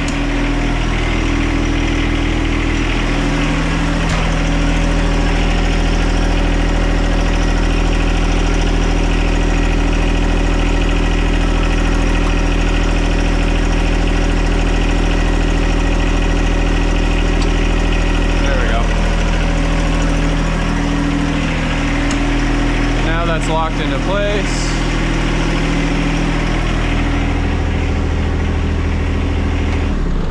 So I like to turn the tractor off, loosen that up, and then take these off. These, I just kind of put these all together because they're always in twos, but this one right here is your left and right cylinder. I always keep it tucked away. But yeah, you got to loosen that up before taking these off, because sometimes the pressure can build and it would be hard to take these off. And then what I've been doing is been tucking these into here. I can't remember if I do this or not. There we go. But I've been tucking them into here to keep them, because when you're blowing snow, it's so easy. I wanted to get covers for these to cover them, but this will be good. So they're out of the way. Out of the way. And yeah, ready for the blower now.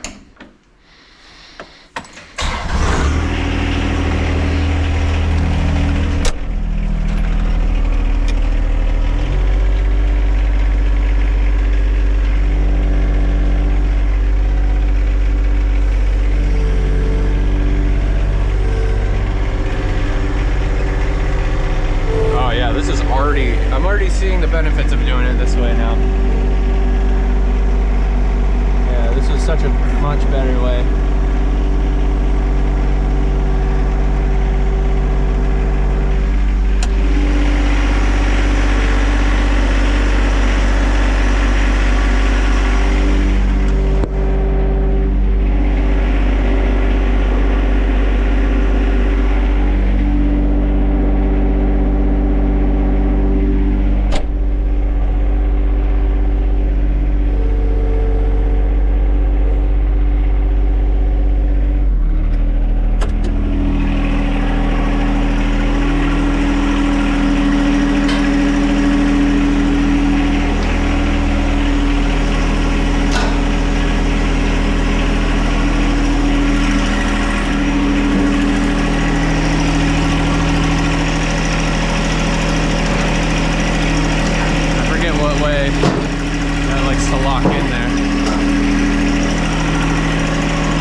I am coming back from making a deal on a back blade. So I got a Frontier back blade.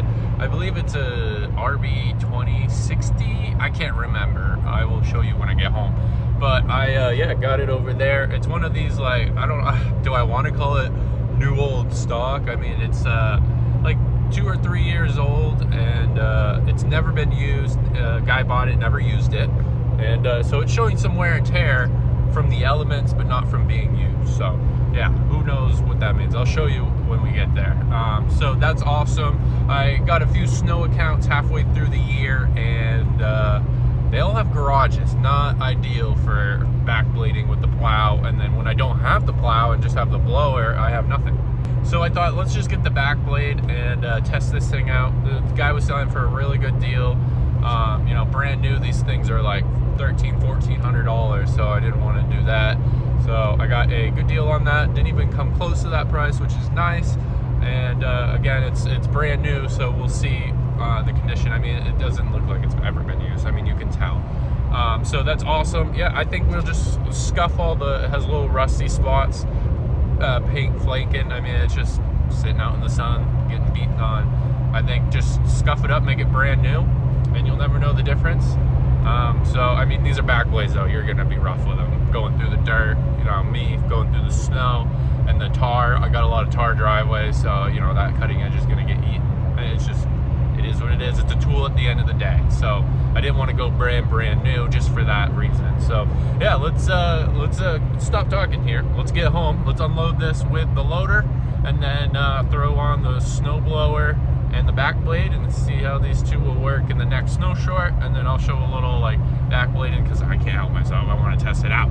So this thing is really heavy too. So I got like a bunch of weights on the back, so this will actually be a little bit heavier than the weight setup that I usually run with the blower. So yeah, win-win there. So yeah, let's get home. Let's stop talking here.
right, so yeah, it's a RB 2060, 60 meaning 60 inches wide.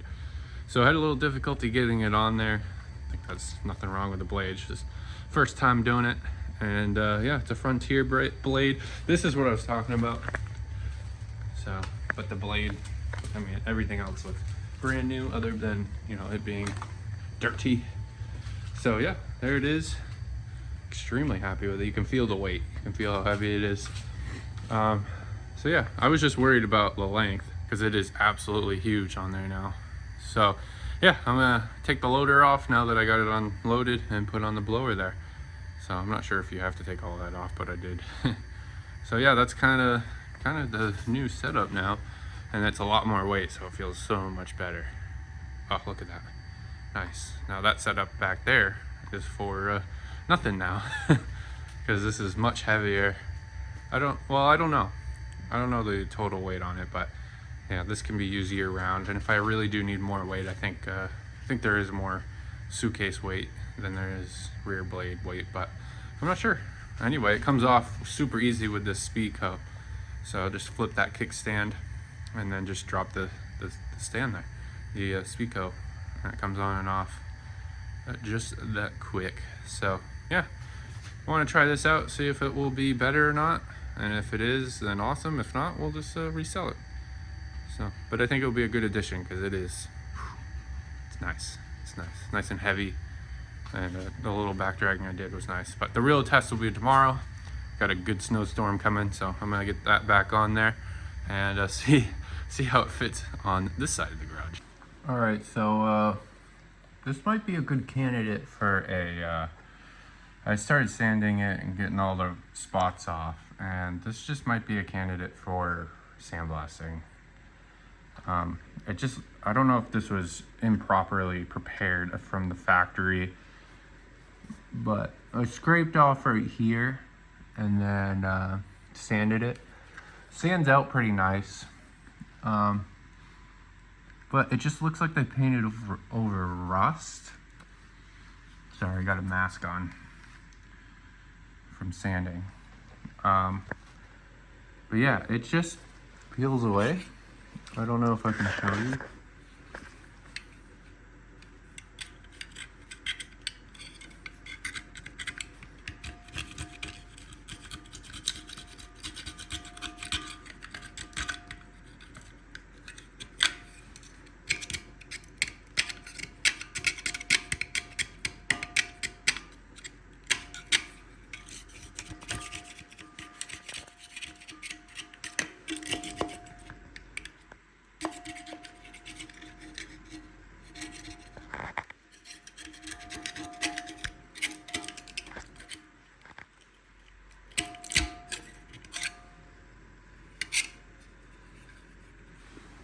Like I didn't sand that, it just, look at it. Sorry, let me get the mask off.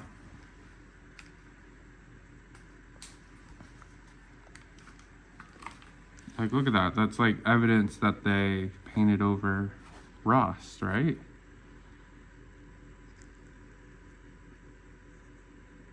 I don't know. I don't know.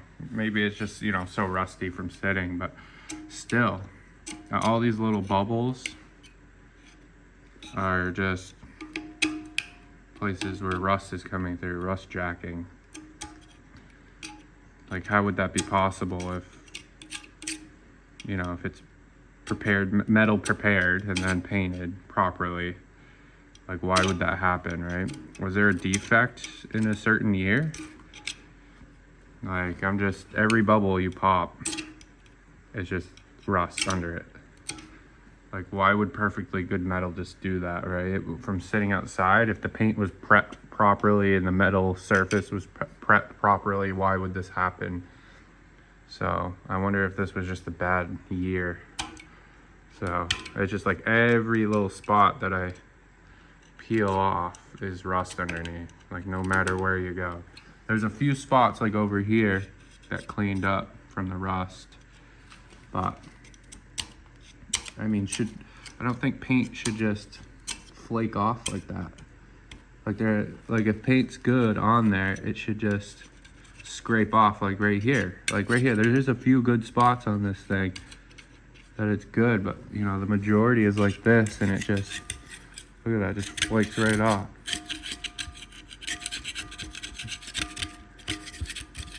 So I think what's gonna happen, like look at that, it's just coming right off.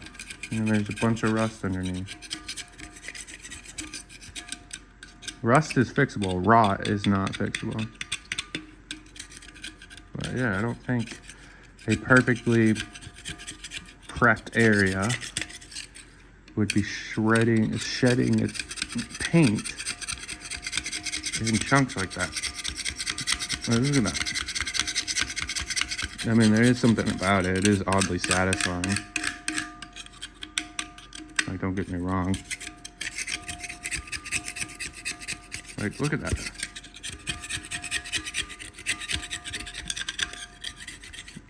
Like, once you get a good area like this,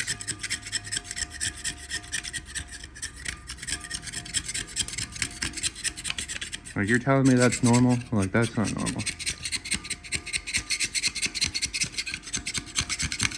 Like, you should have to sand paint off, not chip it away like that. And see the surface underneath?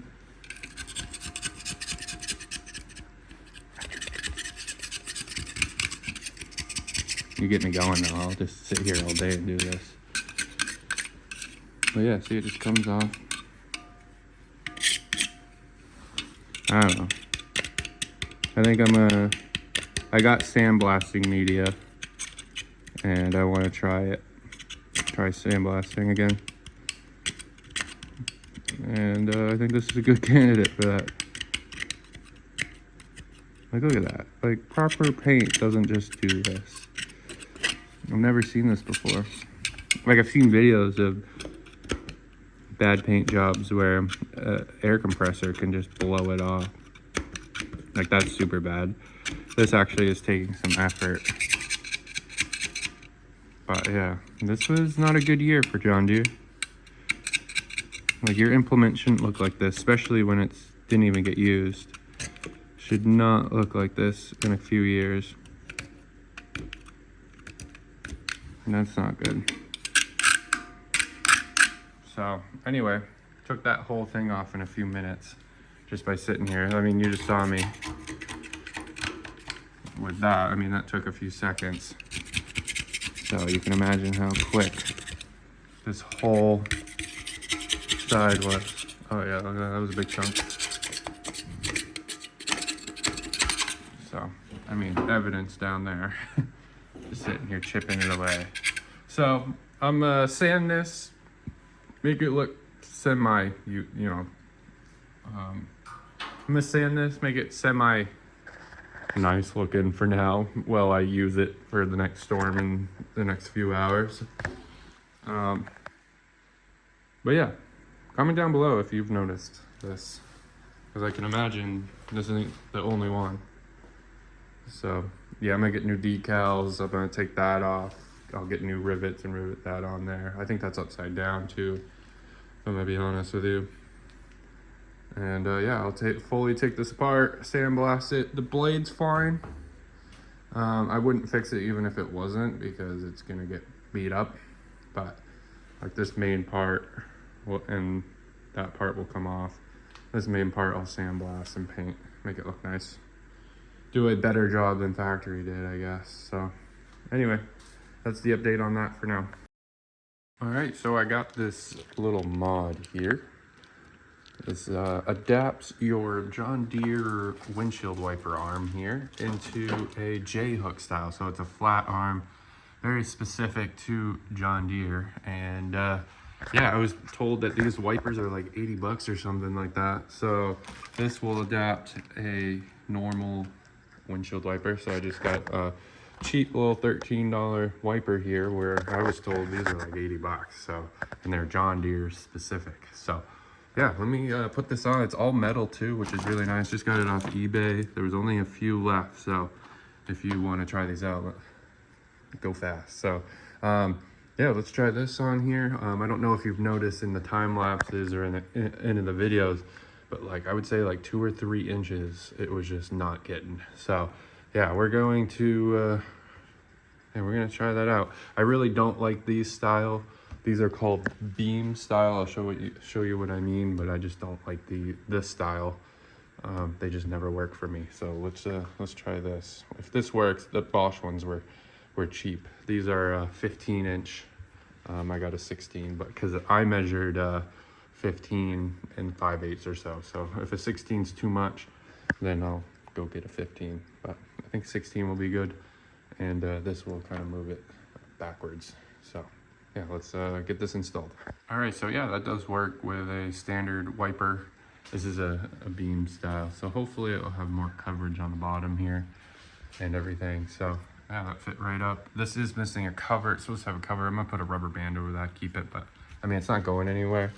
But it just had a bulky cover that wasn't fitting around this part here. So maybe, you know, different wipers will have different systems here. This was more for a universal setup and not a, you know, J-hook specific. So I'm sure if you get that, it will work perfect. So, but it looks like it works, and this is a Bosch 16 Clear Advantage. It was 12 bucks, so I can't complain. You know, Rain-X are like $30 or $40 a piece.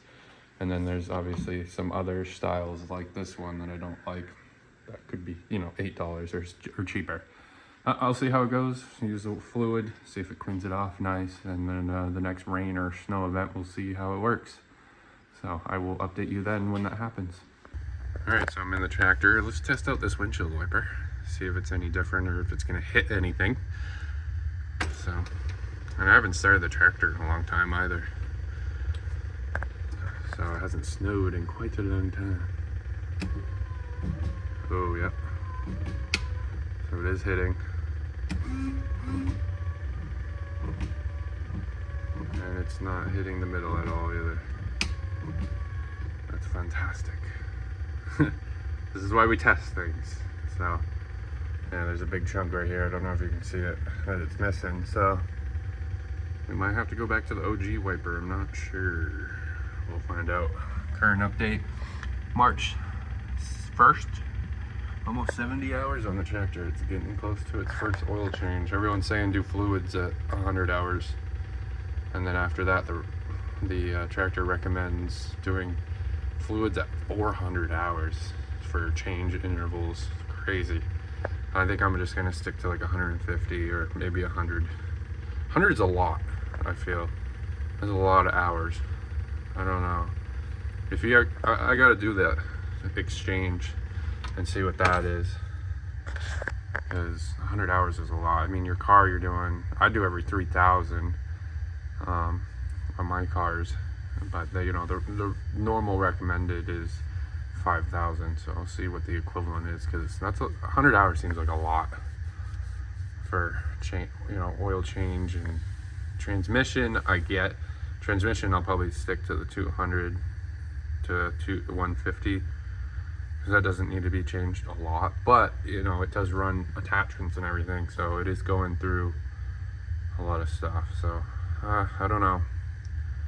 I've yet to do any changes, so the price will ultimately tell me what, you know, if it's really expensive, then it will be something that gets changed less frequent. But, like, oil changes are cheap, so those probably stick to every 100.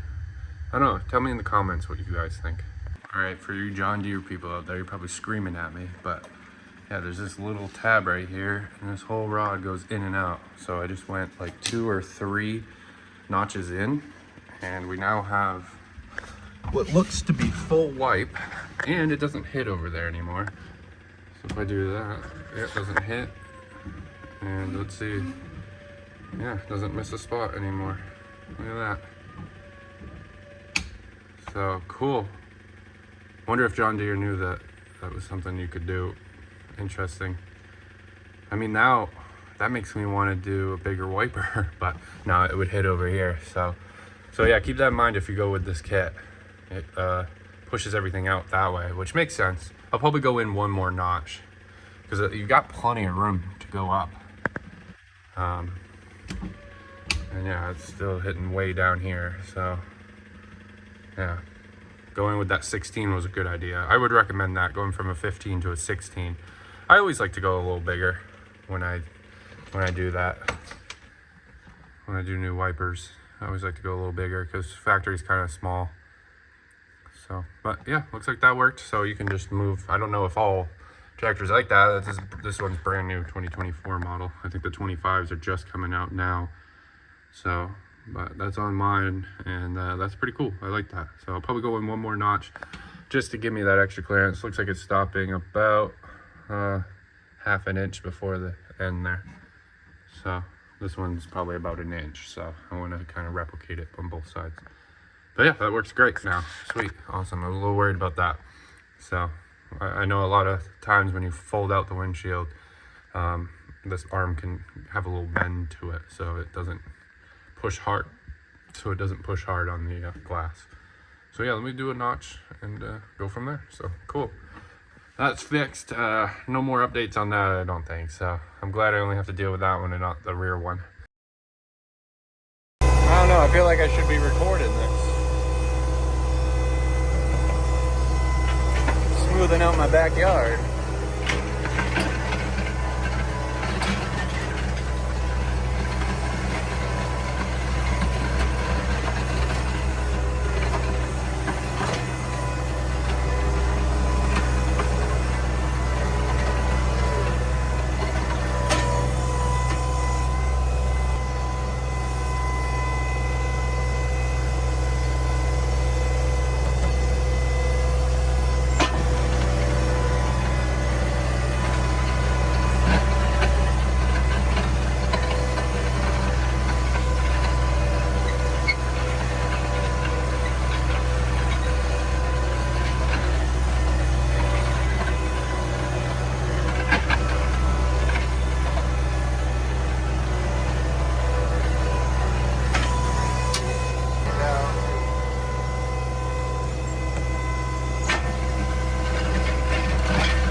Two-wheel drive too.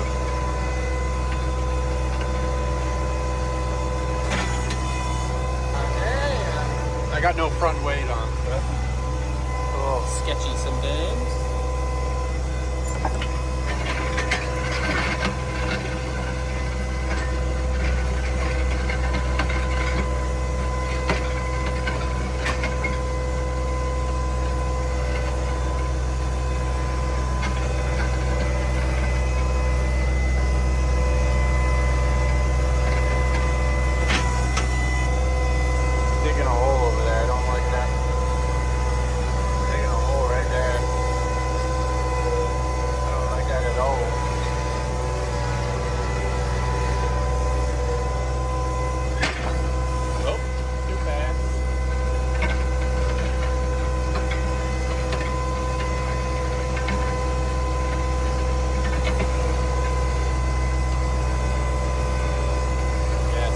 Digging a hole right there. I don't like that.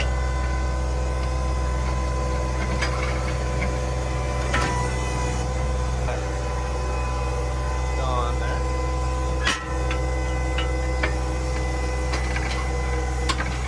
Oh, got some roots in it. Oh yeah, that smoothed it out quite nice. Got some rock.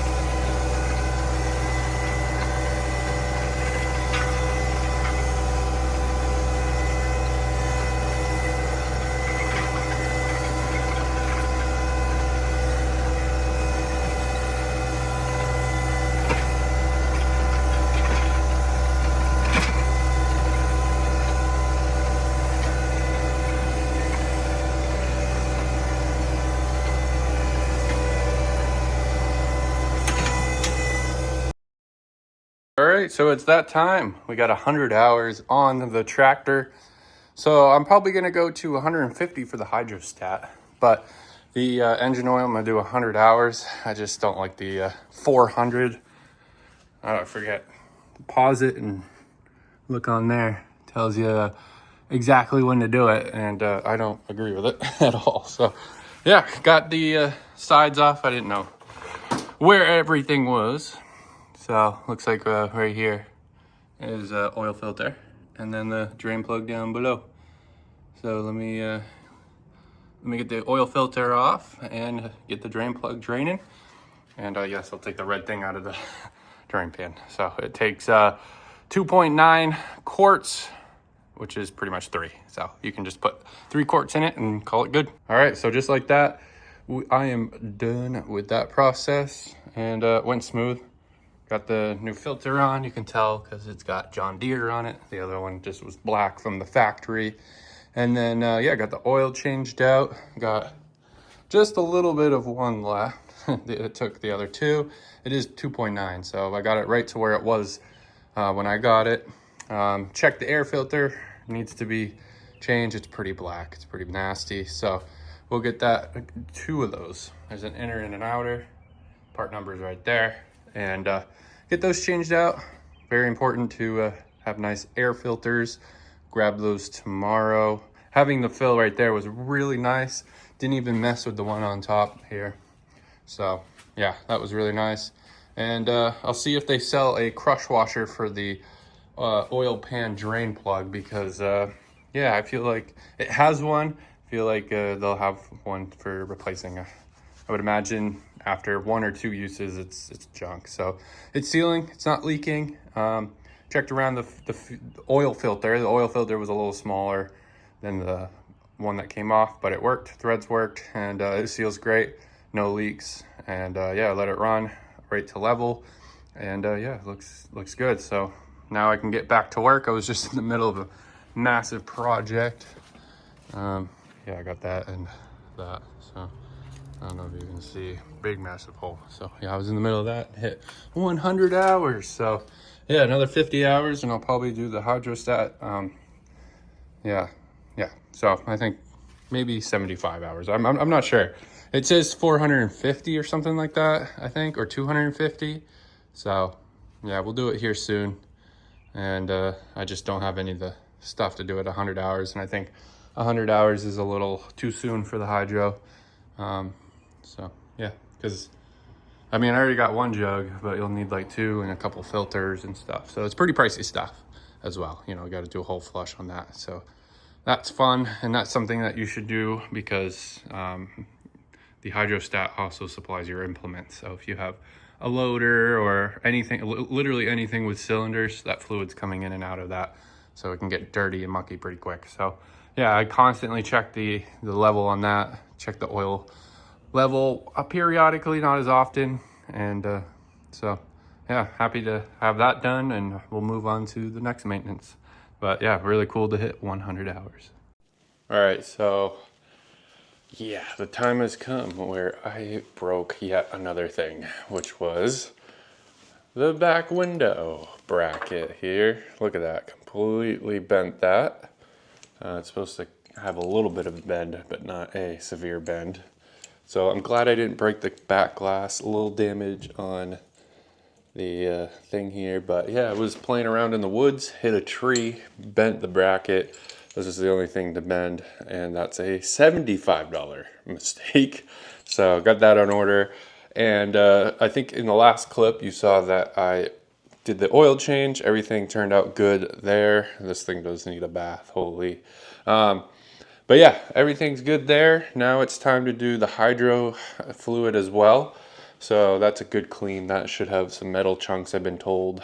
And so some good stuff should be coming out of there. So I ordered all this stuff, so that's on its way. So yeah, that will be the next clip here. But what I do have is air filters.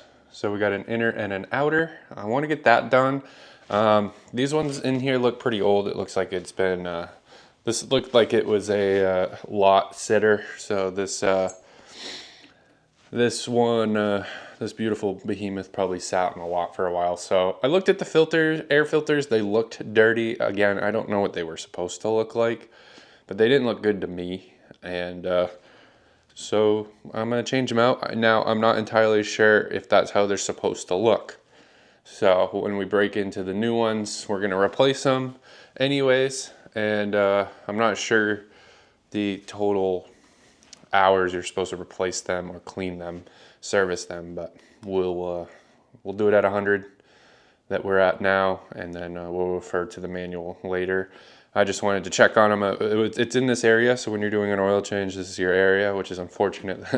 It's where all your stuff is. So what I'm going to do is start up the machine, let it warm up for a little bit, bring it outside, take the loader arm off. Luckily that's very easy, and especially even more easy with the quick single point here. Quick disconnect single point, that's really nice, makes that process very easy. And then what we'll do is we'll pop the hood, take off the side panel. You have to take this side panel off because that's how the air filter comes out. So yeah, let me let this warm up and get the loader arm off and get to the air filter. So yeah, we'll do that. And I think that's all the maintenance things for right now. I do grease this very often. You can tell with all the grease coming out. I haven't been able to clean it up, but what I like to do is pump it full of grease until nice new grease pops out and then clean it up. But I've just been busy working. I've been using this every single day for the last week and a half for 3 or 4 hours a day.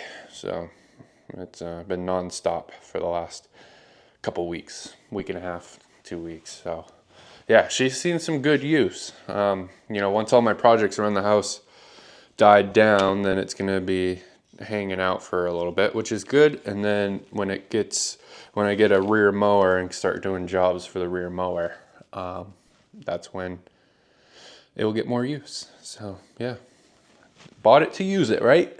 That's the motto. So let me start this thing up, get it warming up, and switch out that loader.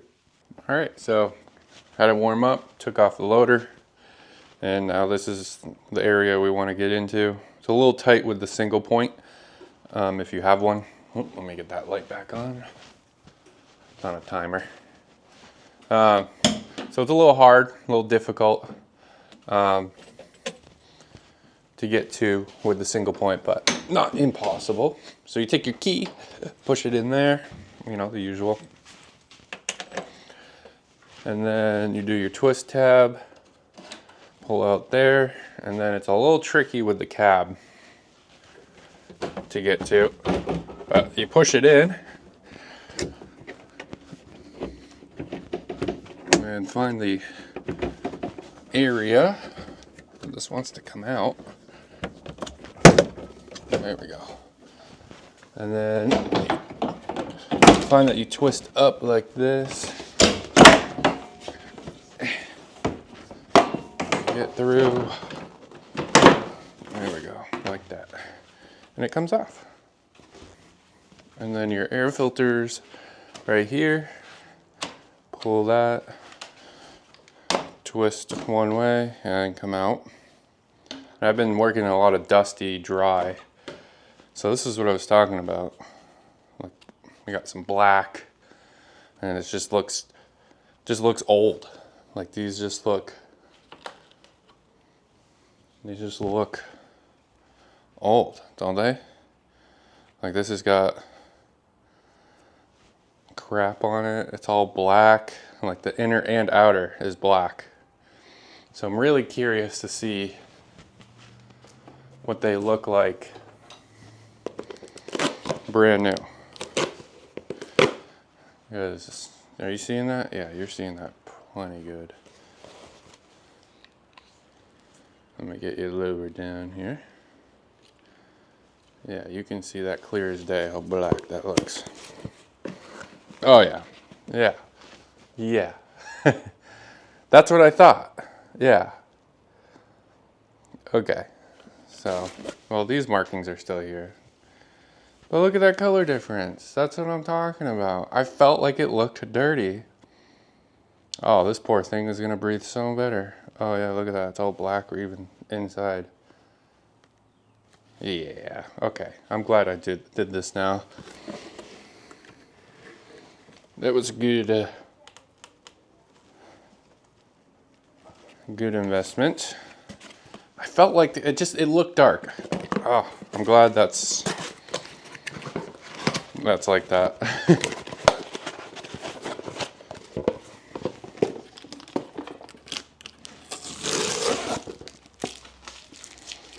All right, now the outer. Oh yeah. Oh yeah. Yeah. Yep. Mm-hmm. Yeah. Okay. Yeah. That definitely needed to be done.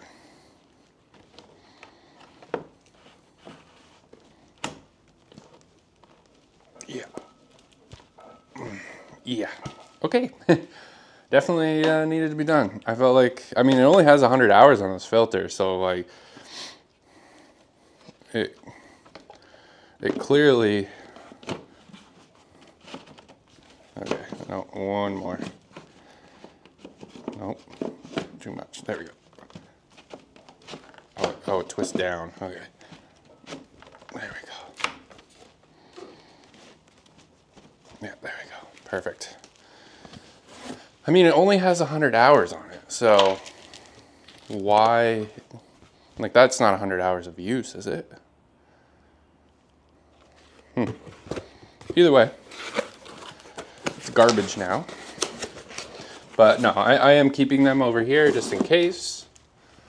But yeah, she should breathe so much better now. And should love life now. So let's put that panel back on, start it up, and see if we notice any horsepower gains. Kidding, not kidding. I mean, air is very important for diesel.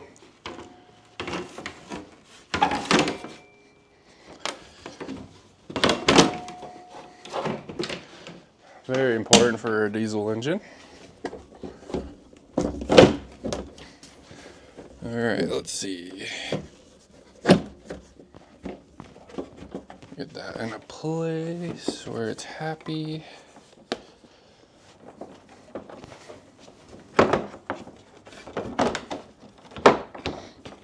Yeah, so that needs to go in more. There we go. Go. I always find this is the most difficult part about it. There we go. Is lining everything up. There we go. And it's extra hard with a single point in the way. So yeah, that's all I wanted to do there. Very glad that I looked at that. It wasn't even on my radar. Because if you look, I know I just closed the hood, but the hood has the amount of hours when you're supposed to do things. And if I look, let's see, check air filter, rubber dust valve, and coolant level. You're supposed to check it every 10 hours, and that's when they recommend to lube it. But I will look and see when you're supposed to change. So, yeah. I will look up when you're supposed to change it.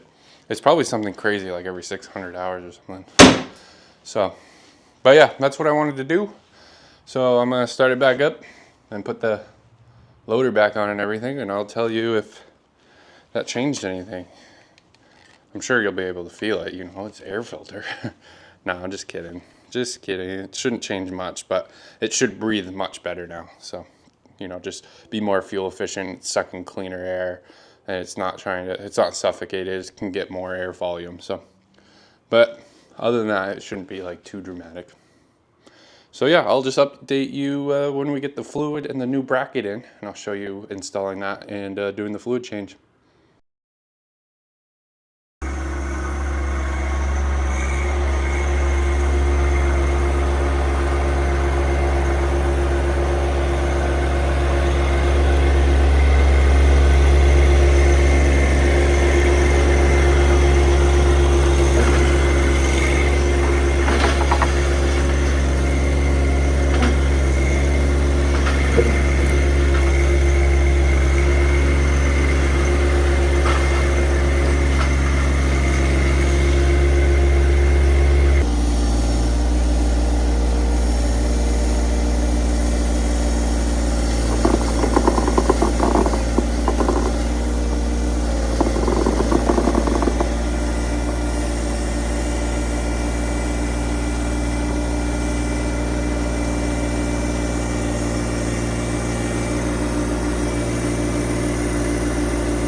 Okay, so it's the start to the last thing I want to do before we hit the 6-month mark. We're coming up on it very close, but it is time to do a hydrostat flush. So we're about 130, 140 hours on the machine. It recommends at 200, 250. I wanted to do this at 100 hours, but yeah, 40 hours later, we're just cranking along. I just need this thing so much. So I got it up on blocks here. I guess this was recommended by Tractor Time with Tim, very popular guy on these John Deeres. This was recommended by him to put it up on blocks or a lift.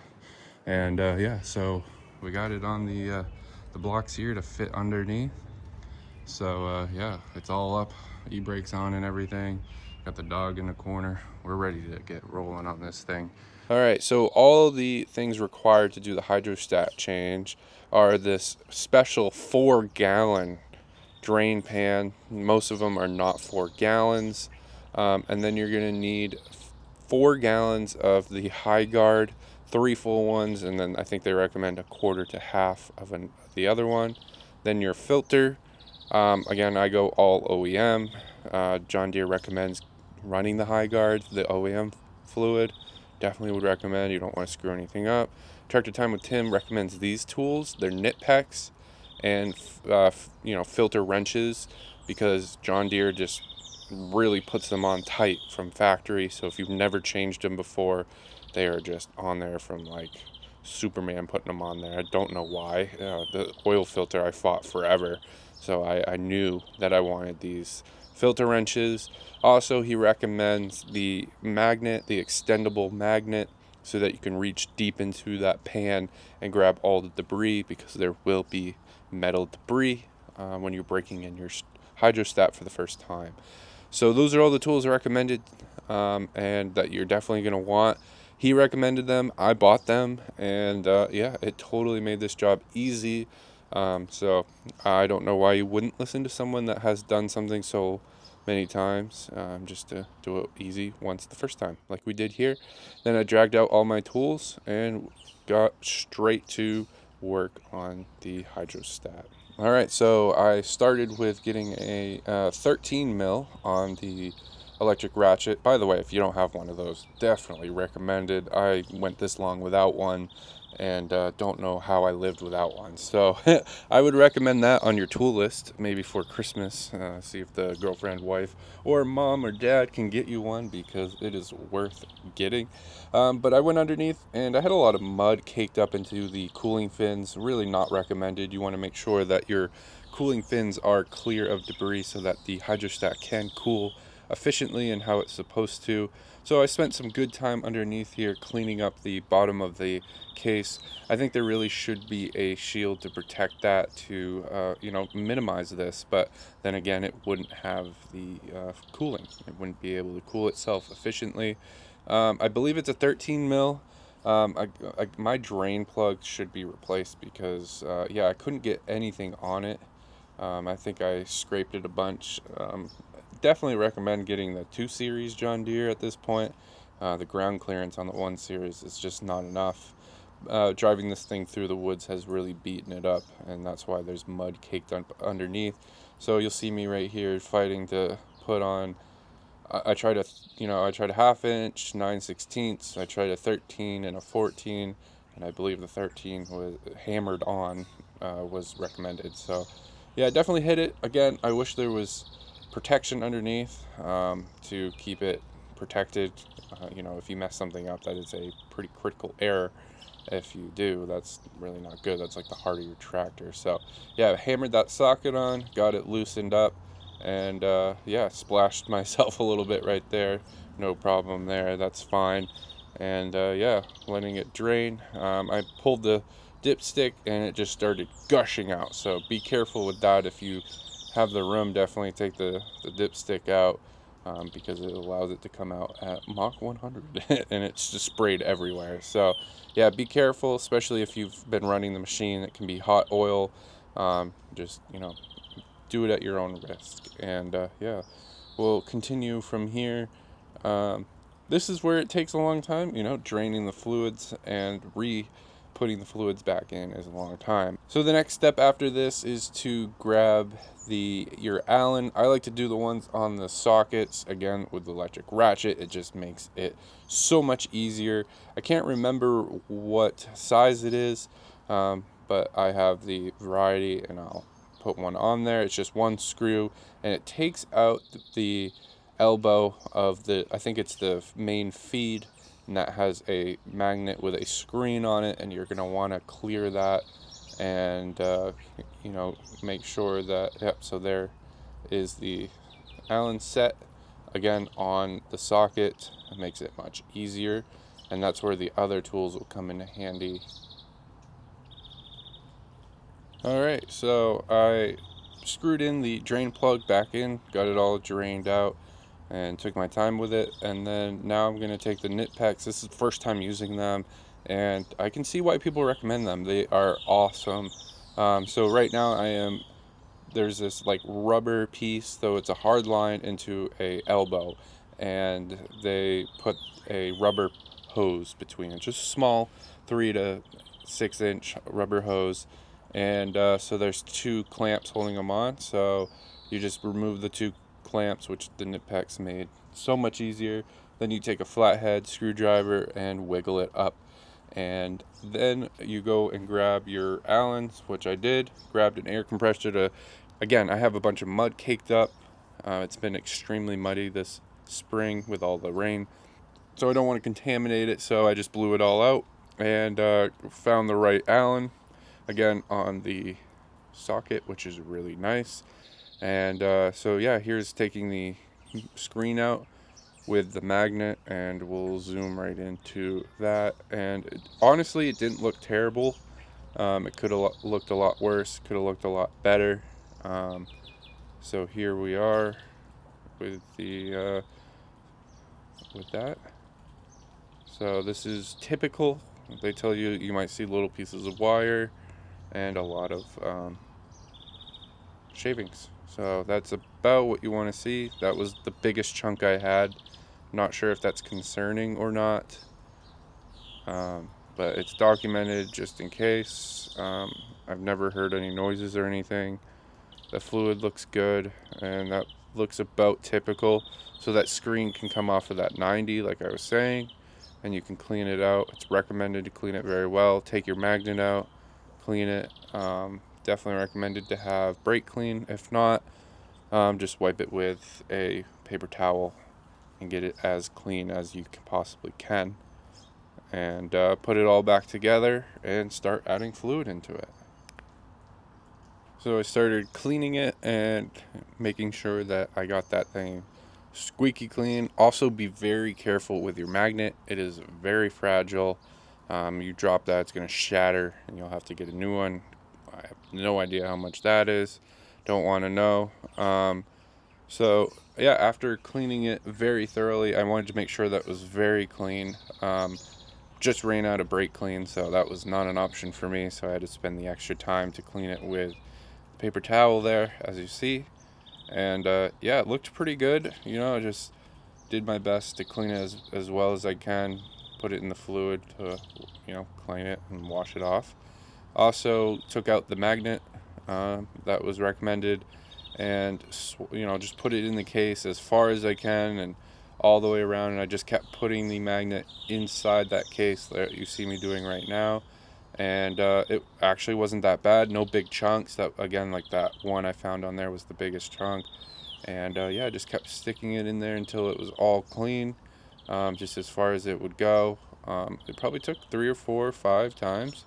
It really wasn't that bad. The case is aluminum, so that magnet will not stick, and it will get all the metal shavings that are normal, that are magnetic, and it will clean it right out. And yeah, so it was very easy, not hard at all. If you are a little apprehensive with doing this, there is nothing to it at all.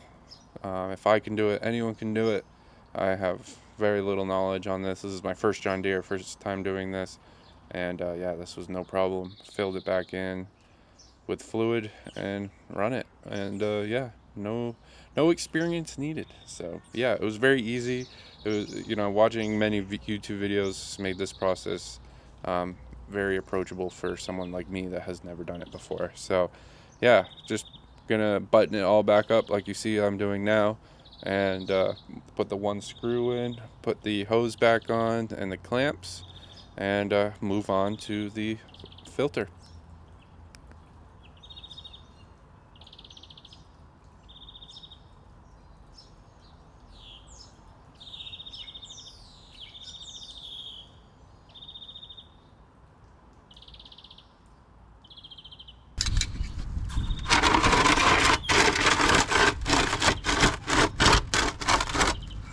It's got some grease on it.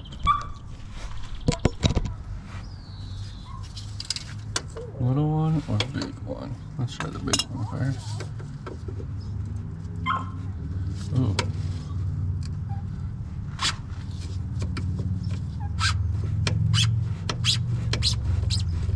Oh, these are nice. Wow. And they're adjustable.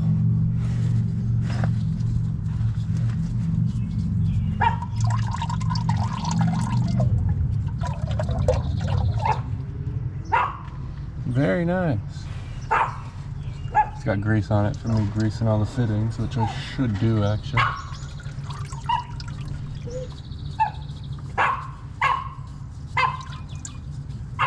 Very nice. I heard these are really hard to get off, but this was not hard at all. Because I had the right tools right away.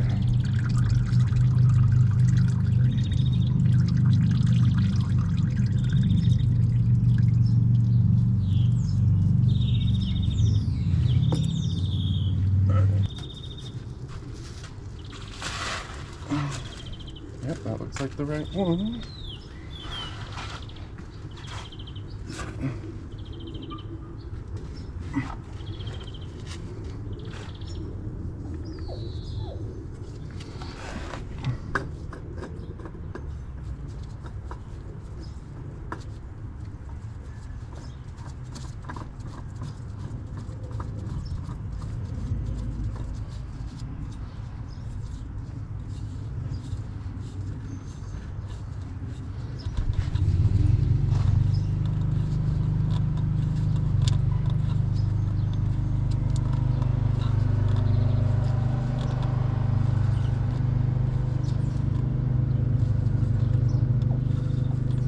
And hand tight is all you want.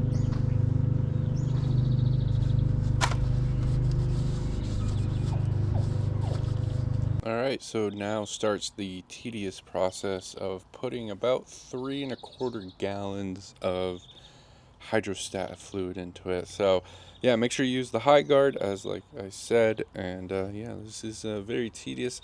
Luckily I don't have to sit here and pour it in. I just have this hand pump.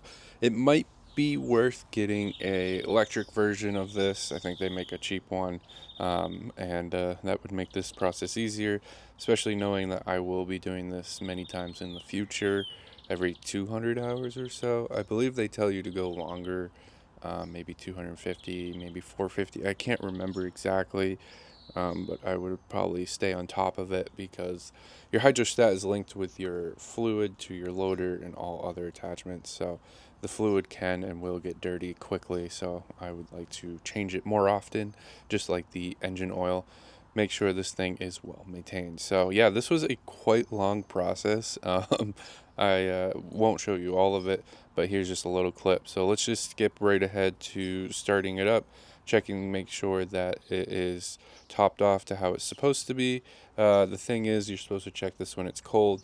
So I'm going to start it up, let it cycle through the filter and everything, let it sit for a couple hours, go grab lunch and check the fluid level and top it off if needed, and then, you know, rinse and repeat. All right, let's start it up. Got it about where it should be.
All right, so it's a few days later, and I am very happy. It actually feels better, I think, having the fluid changed and everything. You know, getting all that dealership oil. Who knows how long this thing sat on the lot for.